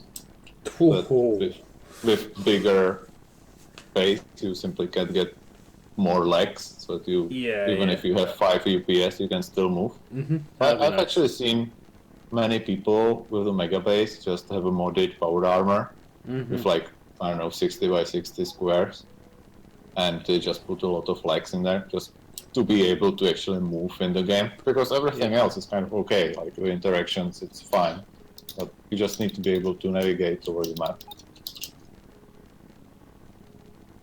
Yep, chat approves. This needs to be a thing. Oh damn, no, I promised something. Yes, you have. You've promised chat. Do not upset chat. Let's start a riot. The thing is, like, if like the research grows even more than the current damage bonuses, then I think it's almost impossible to actually get like to a stupid amount of size. So we can actually be like safe. We can know that players won't get to like a million by million, you know, 100, 200, whatever. Yeah. Our seeding actually made a calculation for some of the infinite researches now. And like, if you want to get to some level of the, I don't know, some of the damage and stuff, we know that the time in the game would actually overflow, or the factory would actually crash due to that or something before it's actually possible. So another option that would be less OP than just making the armor bigger, because people could use that for shields and stuff. You could have infinite research for the exoskeleton speed. Yeah.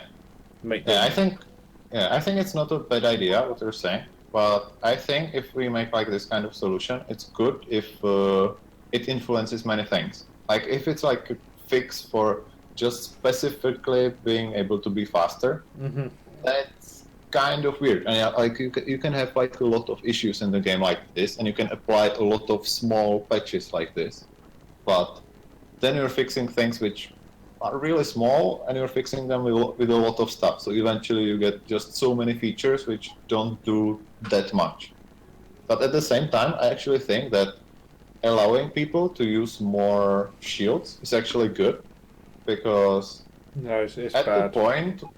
Exterminator die less. Oh, yeah, that's true. We need train deaths for entertainment. Fine, yeah. You can just mod the damage of the trains, I guess. But overall, like for example, when I have 200, 300 follower count, I don't really like the damage isn't the problem. The problem is, of course, as I said many times, that you have to go there.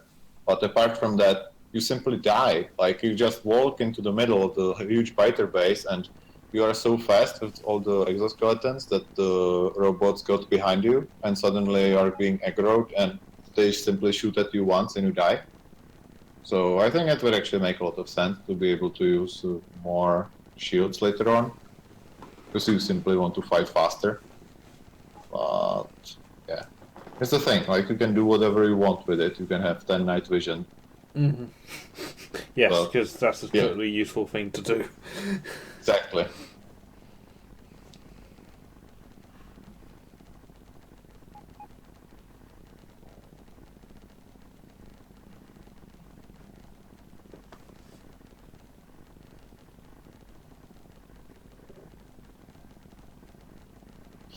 What about speeding up the bots? Oh, you mean the combat ones? Oh. I don't know. Why would we do that? You could get an indicator for optimal radar placement for OCD reasons. I read somewhere that they were did that? It's actually there. You can see the radar range in the menu when you're placing it. It's actually very nice. I think actually we should do the same for roboports. When you see it on the minimap, you actually see the view. Again, it's like we have a small feature that's there for the radars. I think we should do the same for the blueprints, for the roboports, just to be consistent. Yep. Because actually, when I was building a roboport yesterday, I was expecting it to see it, but I didn't because it's not there. It's just small things that just spoil you, and then you expect them everywhere else. I'd like, when you hover over a train station, it goes where a train will park with a white rectangle. And it does like 5 wagons. I'd like in the options you to be able to have like a slider bar for how many it places, because if you use small trains, Actually, I suggested this thing before. Like I suggested the thing in the beginning, and the idea originally was if you control mouse wheel or something, or if you numpad plus and minus, like consistently with the tile placing, like if you have concrete, you're setting bigger and smaller brush, then this would be the same. If you that would be if you hover over the station and do the plus or minus, it just sets how many units does the train have. Yeah, and you can plan for whatever. Yeah, like recently I was really focused on suggesting mainly the zero things, like the most critical ones. But as I said, mainly the space science.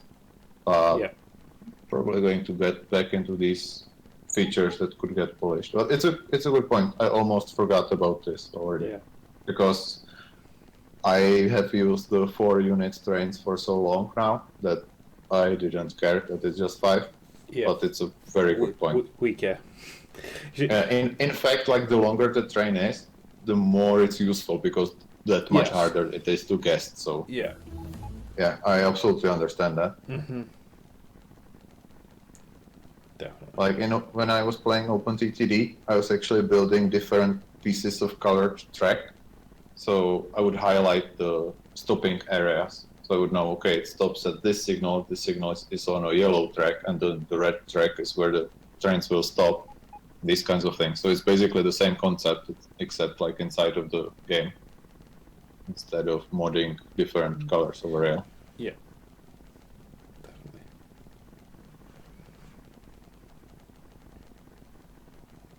Bigger batteries? Do we think we need bigger batteries? No. Oh, I don't think so, honestly. I don't even. They were actually, the size was increased 10 times. I'm not sure if in 0.14 or if in 0.15, but it's like massively different. We also like increased the solar panel recharging. It's like, I don't know, I don't even want to say how much faster. It's probably like 100 times faster because it was worthless before. Now it's actually useful.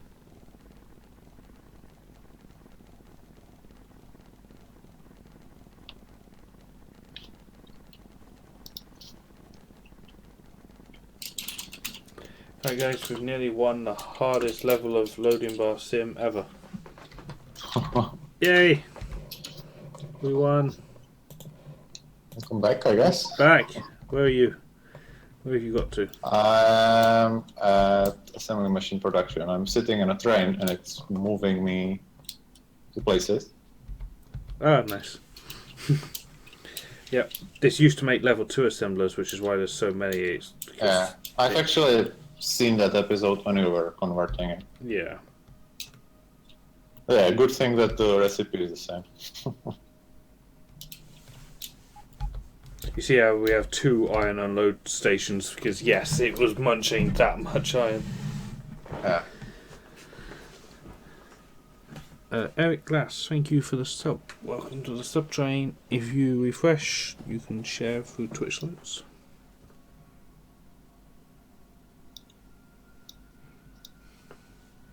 And also, guys, on a side note, 4 more subs and we get another emote. The bloody dashboard's even got 196 out of 200 now. Yeah. Oh, what? Oh, I am sorry. Oh. Damn. Fixing. Oh, I didn't expect that. It's fine. I understand the measure. There you go. Post away. Oh.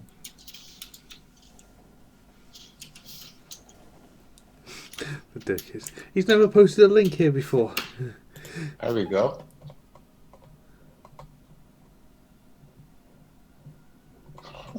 The message hasn't been sent because it's identical to the. Oh, damn. Someone just. There you go. Sorry about that. Just edit the 2 words. I got another feature request. Mm. This would be really useful for my streaming purposes, anyway. You know the view to map, zoom to map feature. Yes. I would like it if I could lock to another player, so I could just lock to you, and then and then I can just follow somebody else around from the map view. Well, that sounds pretty good, actually. Yeah. Again, it's like a feature that we added, and it has a lot of potential, a lot of possibilities. Like, for example, being able to ping on the map, like just like a notification, or like you say, just being able to see a player or something. It's really interesting. Yeah, like how you can select a train on the map. If you could select a player, it would lock to him. Right click and it breaks the lock, and then you can still zoom map view, and it would just keep him centered on the map. Or if you scroll in, you can select your zoom level on him, so I could zoom right in on you if I wanted, and it would just stay locked. Because that way, when I go on break or something, or if someone else is working on something, I can just lock it to them and let them basically. It's a very good idea. That's for sure. Huh. See, this game's never going to get finished because we will just keep coming up with ideas. Thanks for the sub. Welcome to the sub train. One step closer to that new. Yeah, free to go, guys. Come on, free to go. We can get another remote. No idea what we're going to have, but we can have another one.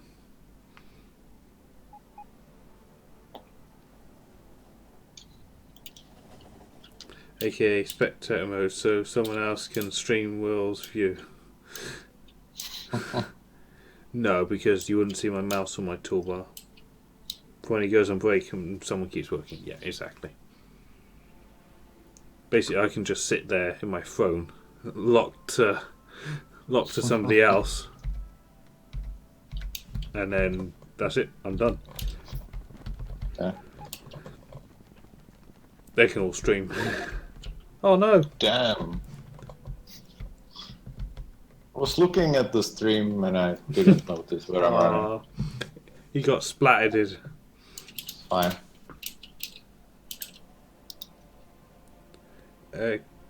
Kankage, thank you for the sub. Welcome to the sub train. 2 to go.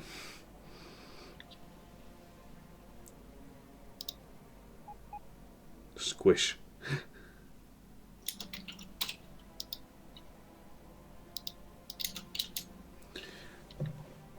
I think you should add BM off biters. BM off worms, sorry.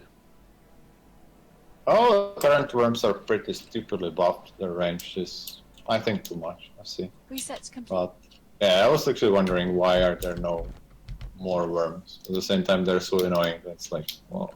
Yeah, I reckon BM off worms, right, should be like a counter to atomic bombs, or like they go hand in hand. So a BM off worm would pretty much wreck a player.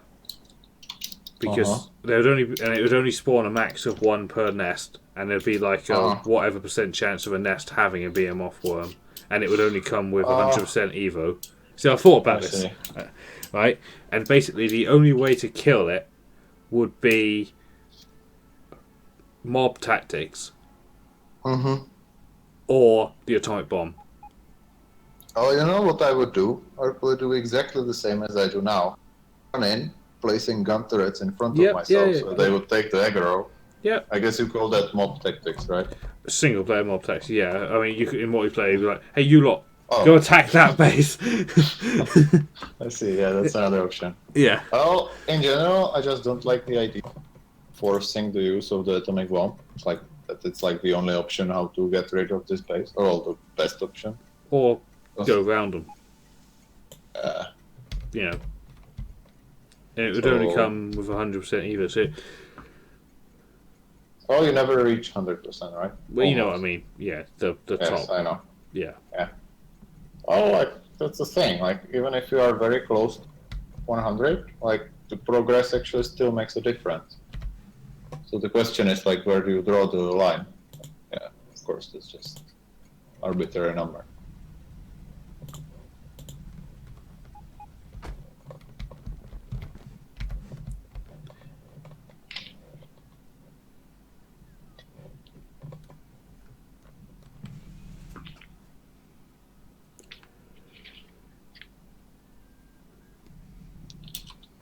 Oh no, OBS dropped some frames the first time for a week.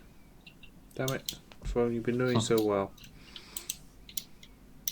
But I don't know about the worms in general. I feel like, yeah, it's okay, it's nice that like the fighter nests have like more defense so that they are harder to get rid of. I think, yeah, late game, and it would only just be a 1 in whatever chance, so you might only encounter 1 in 100 nests. Yeah. But I'm, like right now, I'm actually talking more like in general about the current worms that we already have. So, like, I'm not even sure like if they actually really serve any big purpose right now as it is, because do biters as a concept have any purpose other than an annoyance? Well, I really like that they punish you for more pollution. Nah, we just punish them for being in our pollution. Oh yeah, that's what you do. But in the early game, for the first 20 hours, they really are a threat. No. If you play with biters, you really need to consider them. I haven't had biters a threat for like 2 years. Even Frontier map that was meant to be a biter challenge map. We've walked through that thing. Yeah, well, of course. I mean, it's kind of binary. You either defend or you don't. But if you play with very high biter settings and you're not a super advanced player, they pose some threat, at least a little bit. But to me, mainly, it's like if you like make a lot of pollution for 10 hours, you can really tell the difference compared to if you were really trying to not do that. Yeah. Oh, So, hello. Do you want a lift? oh, why not? Too bad. I'll be there in a second. But yeah, it's like it's a complicated discussion. Like whether biters are actually, I think that's very, very complicated. But overall, for me, they're kind of fine for what they are because it's a building game and they just add something to it. It doesn't have to be like the core thing that you actually do.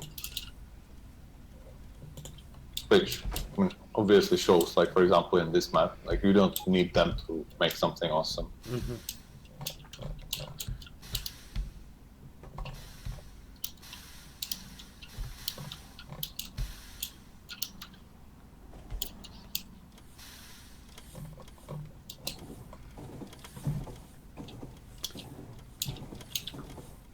But I think, like for example, for new players, it's Mm-hmm. very hard to like get into this feeling like, oh, now I can build this huge thing, and Mhm. imagine like the plans that you had because you haven't played the game yet. You have no idea what is possible and what can you actually do.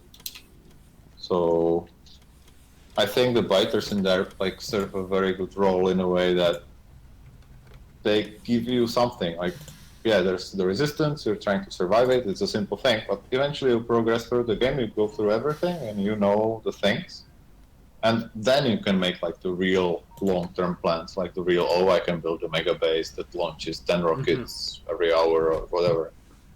So yeah, I think not necessarily like they are the ultimate thing that everybody has to use, but I think they should stay.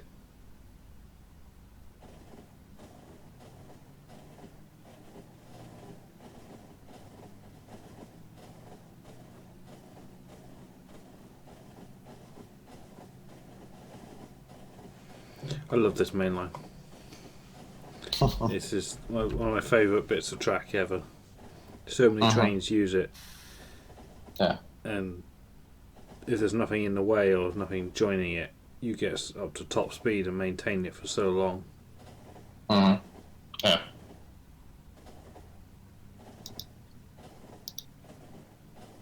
Here's a good example from earlier of signals being placed at the same distance we're maintaining on a gap with this train in front. Yeah. Did you actually build this like manually with blueprints? Yeah. Did you use the file? No, we haven't used Foul in like a year and a half since version 12. We use a blueprint set. I can show you. Like a blueprint book and Yeah, with every type of junction you could need, and we all use the same one, so and it fits together like a Lego set. Yeah, I've seen multiple blueprint books like that. Yeah, we built our own. In fact, the one that was used in this one is out of date now. No, that's the thing. They always get out of date Yep. eventually.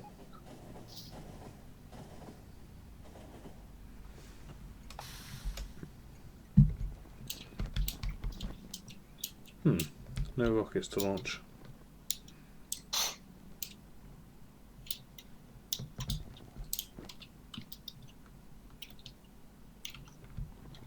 Okay, I should This is because you don't need the science packs, right? I'm guessing so. No, there's materials missing. It should be. The rockets themselves should be ready, and the satellite just gets controlled.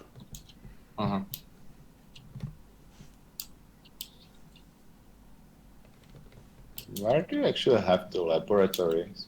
Oh, I'll show you. It's a little train journey away. Yep, they're at the lab centre.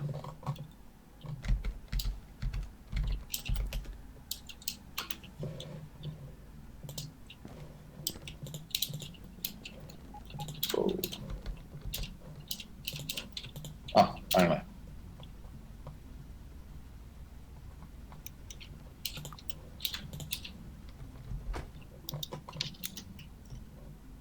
Oh, damn. lost me, but yeah. I'll try and stop, but I have 200 latency. It's virtually unplayable. Yeah, exactly. That's why I left the train accidentally. Oh, you've got it as well. I thought it was my internet fucking up again, as always. No, it's apparently not just yeah. Well, I mean, it's the connection between us and me. So. Yeah, I'll come back and get you. Oh.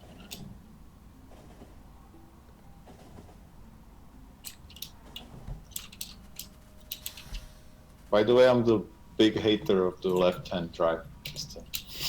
Well, we're the UK where we drive on the correct side of the road. Yeah, I know. I was having many discussions with people in OpenTT about this. So. Mm-hmm. But in Factorio, it's actually functionally better, I think, because you build the signals on a clear site and they actually have a collision box that makes a difference. In some layouts, it's actually better, right? Yeah, it's better than it used to be, but left hand used to do a lot more than right hand. It's about even now. Yes. But the main I advantage... remember that we were making it more consistent. Yeah. You damn island nations. Too right. I've got Zenith here as well now in chat to back me up left-hand drive rules. But a good advantage of left-hand drive in Factorio is signals go on the inside, not the outside, which when you're in a cramped belt factory, that one tile on the outside could make the difference. Yes. Luckily you can underground belt it. Maybe. Not necessarily. Oh, usually. There's always a way, right? Where there's a will, there's a way. We have a will. Oh, I see. I've actually seen this before. Yeah. And my first smart thing ever. I can see instantly that purples are the problem. Oh,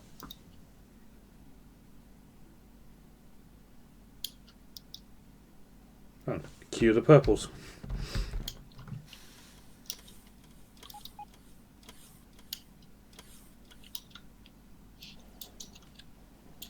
Followed by blue and yellow. Watch out! Was that the full train of the purple ones? No. Oh. No, there's a timeout. I was wondering because my trains always come full. So yeah, most of ours do, but the problem is if it can take so long. Yeah. It's, at a certain point, it'll just take whatever as much as it's got and I can understand deliver that. something to keep the labs moving. Yeah.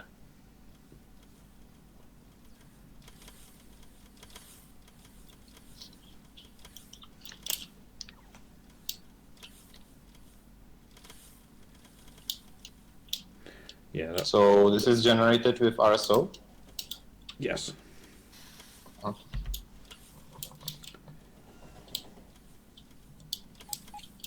Oh, I guess you can tell by the OR patch shapes. Yeah. This is not even the latest save, because in the latest save, all those outposts on the right are gone. There's nothing there. And the left. In fact, there's no outposts really on the map. What does the light represent? 1,000 science packs per light. So, military, which are not supercharged. There's just a small factory making a few of them. They're doing pretty good because we're not doing any military research. That's the science pack train wasn't needed because they're full. It's just purple that are struggling. Yeah. And that'll be a shortage of iron ore because we ran this map into the ground really, because we knew 15 was coming out, so we stopped bothering building outposts. We just stopped everything really, and was like, if the map was to continue, a serious iron outpost building is needed. But with trap lag in 14, it was virtually impossible. Yeah, I actually quite like the idea of just spawning ore and just making like infinite outposts. Because like for this kind of map, making outposts, it's really just tedious work. I actually don't mind it because it's easy to do. Yeah, it's because I can talk to chat. I'm not busy as such. I can chat with the other guys. If you have that kind of occupation that you can actually do something, then I understand that it's actually not totally pointless. When Yeah. I would be doing it, I would be like, really? I want to build a factory, not, the small things. Mm-hmm.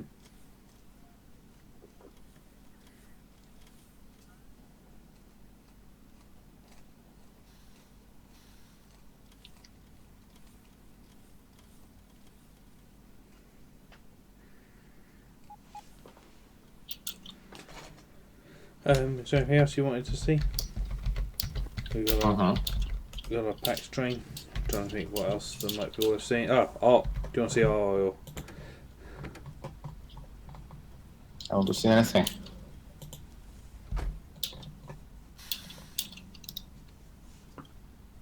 Nope. I've been browsing it from the map view. It's actually really nice. Just for browsing maps, it's so great. It's really.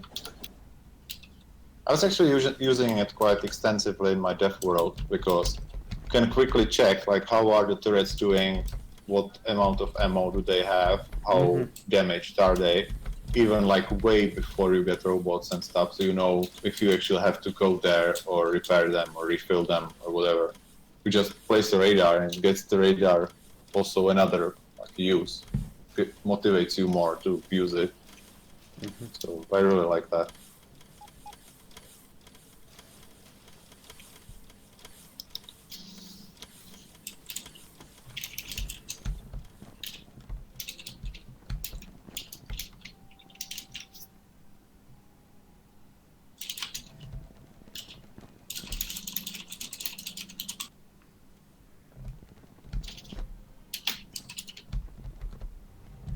We even put in a coal liquefaction down here to test it and have a play around with it.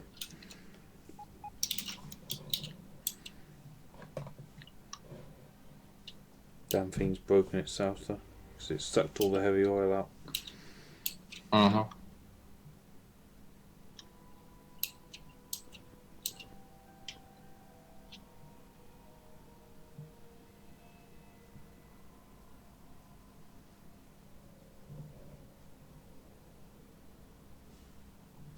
I'd like to see a battery wagon as well as a Roboport wagon. I'm sure there are mods for that. So you basically need a modular train, right? Except it isn't great, it's in the train itself. I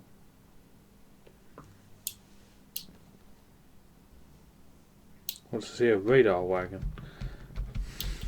You want everything on a wagon, really? Of course.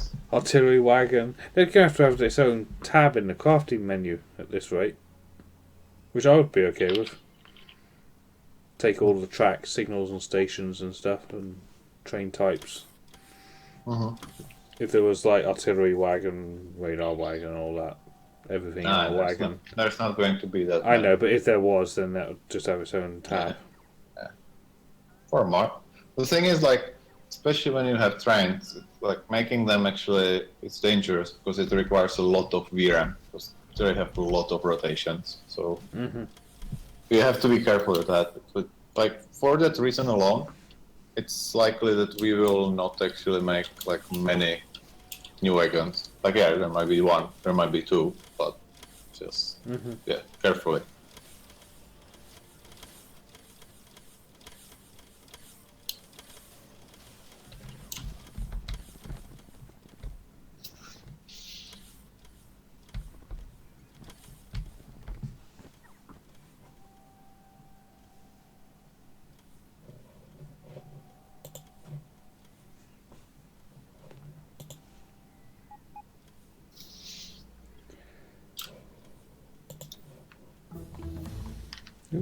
No.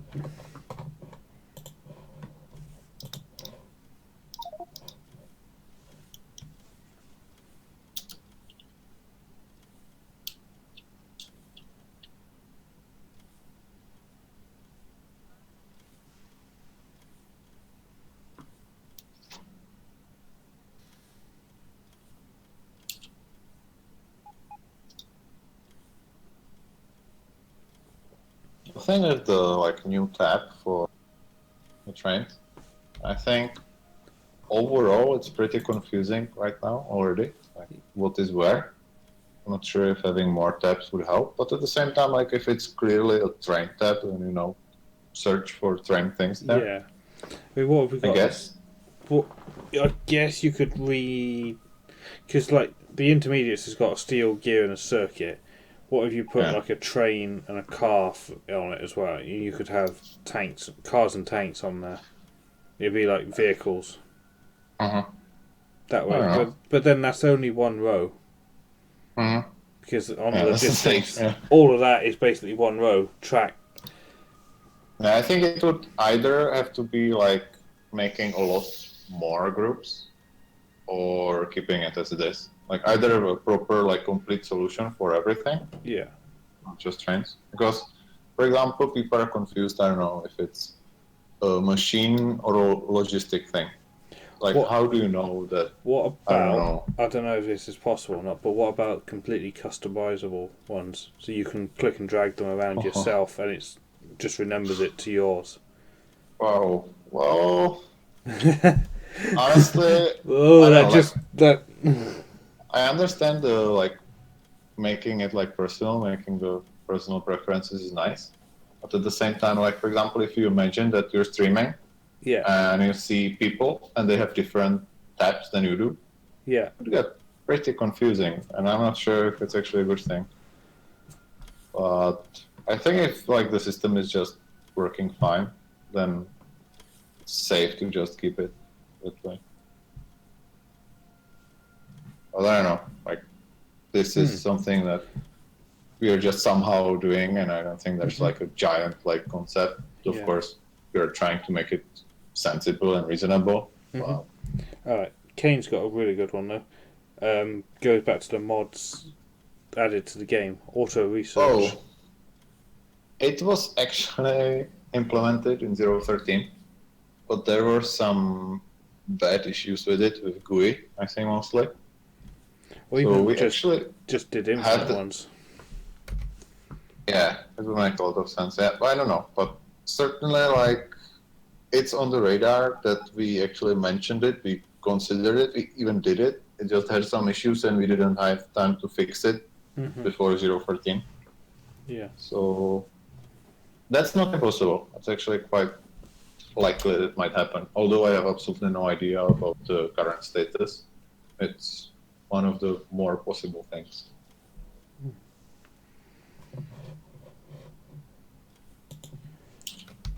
Cool. I think I might call it a night because I wasn't. This is technically a day off. I will do the same because it's 3:30. So and I got to be up in the morning. So thank you very much for giving us your time. Thank you as well. It's been very nice, and your base is interesting. Even if it's different, it's very interesting. Feel free to grab a copy of it if you want to have a look around in your own time. Well, I think I have it probably saved. Yeah, it's also saved. Yeah. Well, have a nice night. Yeah, thank you very much, mate. Really appreciate it. Thank you too. Yeah. Goodbye. Bye bye.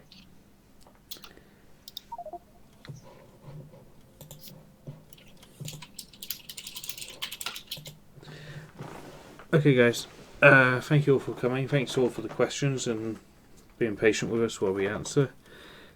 I'm going to call it a night. Yep, everyone say thank you to him. Cheers. It's really great to have us having a by us. Another dev now. We're collecting them. Let's see who's on that we can host. Oh, there's a sub as well. Keith Olsen, thank you for the sub. Welcome to the sub train. If you refresh and click share, it will shout out on Twitch alerts. One more sub and we get another emote, guys. Have a thinks on what emotes we can have. We've got some spare slots, so thanks to all the devs. Yeah, who have we had on streams in total now? We've had Clonan, Orsini, Hansi Q, Twinsen, and V.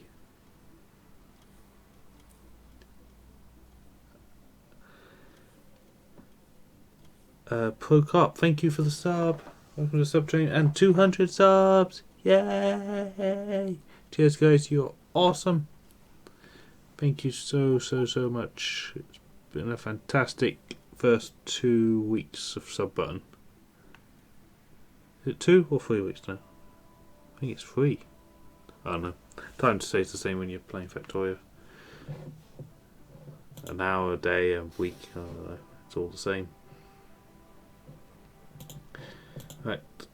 So tomorrow, before everyone runs off, tomorrow, Wednesday, is Other Game Day on Wednesdays from now on.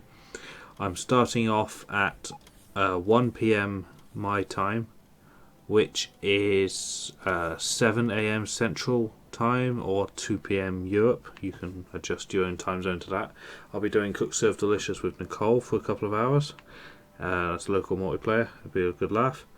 Then I'm going to take a short break while she leaves. Then I'm going to play Hearts of Iron 4 for the first time. Never played it before. I do like the look of the game, and I'm a big fan of Hearts of Iron 2, but I've skipped right over 3 and going to play 4. It was kindly donated by Bobbis. Thank you very much for that again. And then in the evening, me and Exterminator are going to play Spin Tires. Now, I know it's not Factorio, and if you don't watch the other games, that's totally fine. But I highly recommend you come and watch Spin Tires, especially if you're a fan of our manual driving in Factorio with the trains. Because Spin Tires, for those that don't know, is a truck driving simulator where you drive Russian trucks through like mud and water, and you have to haul various cargoes around the map without crashing. So it requires teamwork and stuff, and me and Exterminator driving. We played for like 20 minutes the other day that turned into an hour, and it was absolutely hilarious, and we were just playing it ourselves. We weren't even trying to be funny. And it's going to be recorded for YouTube as well, so if you can't make the stream, don't panic, it will be on YouTube. But if you want to see it live and in its full entirety, I highly recommend you come by. That will be the normal stream time, and we'll put a Discord and tweet out when that starts. So yeah guys, that's tomorrow's lineup, so hope you can make it for some or all of it. Let's see who we can go pester for Factorio for the rest of the night. Who be on that we know?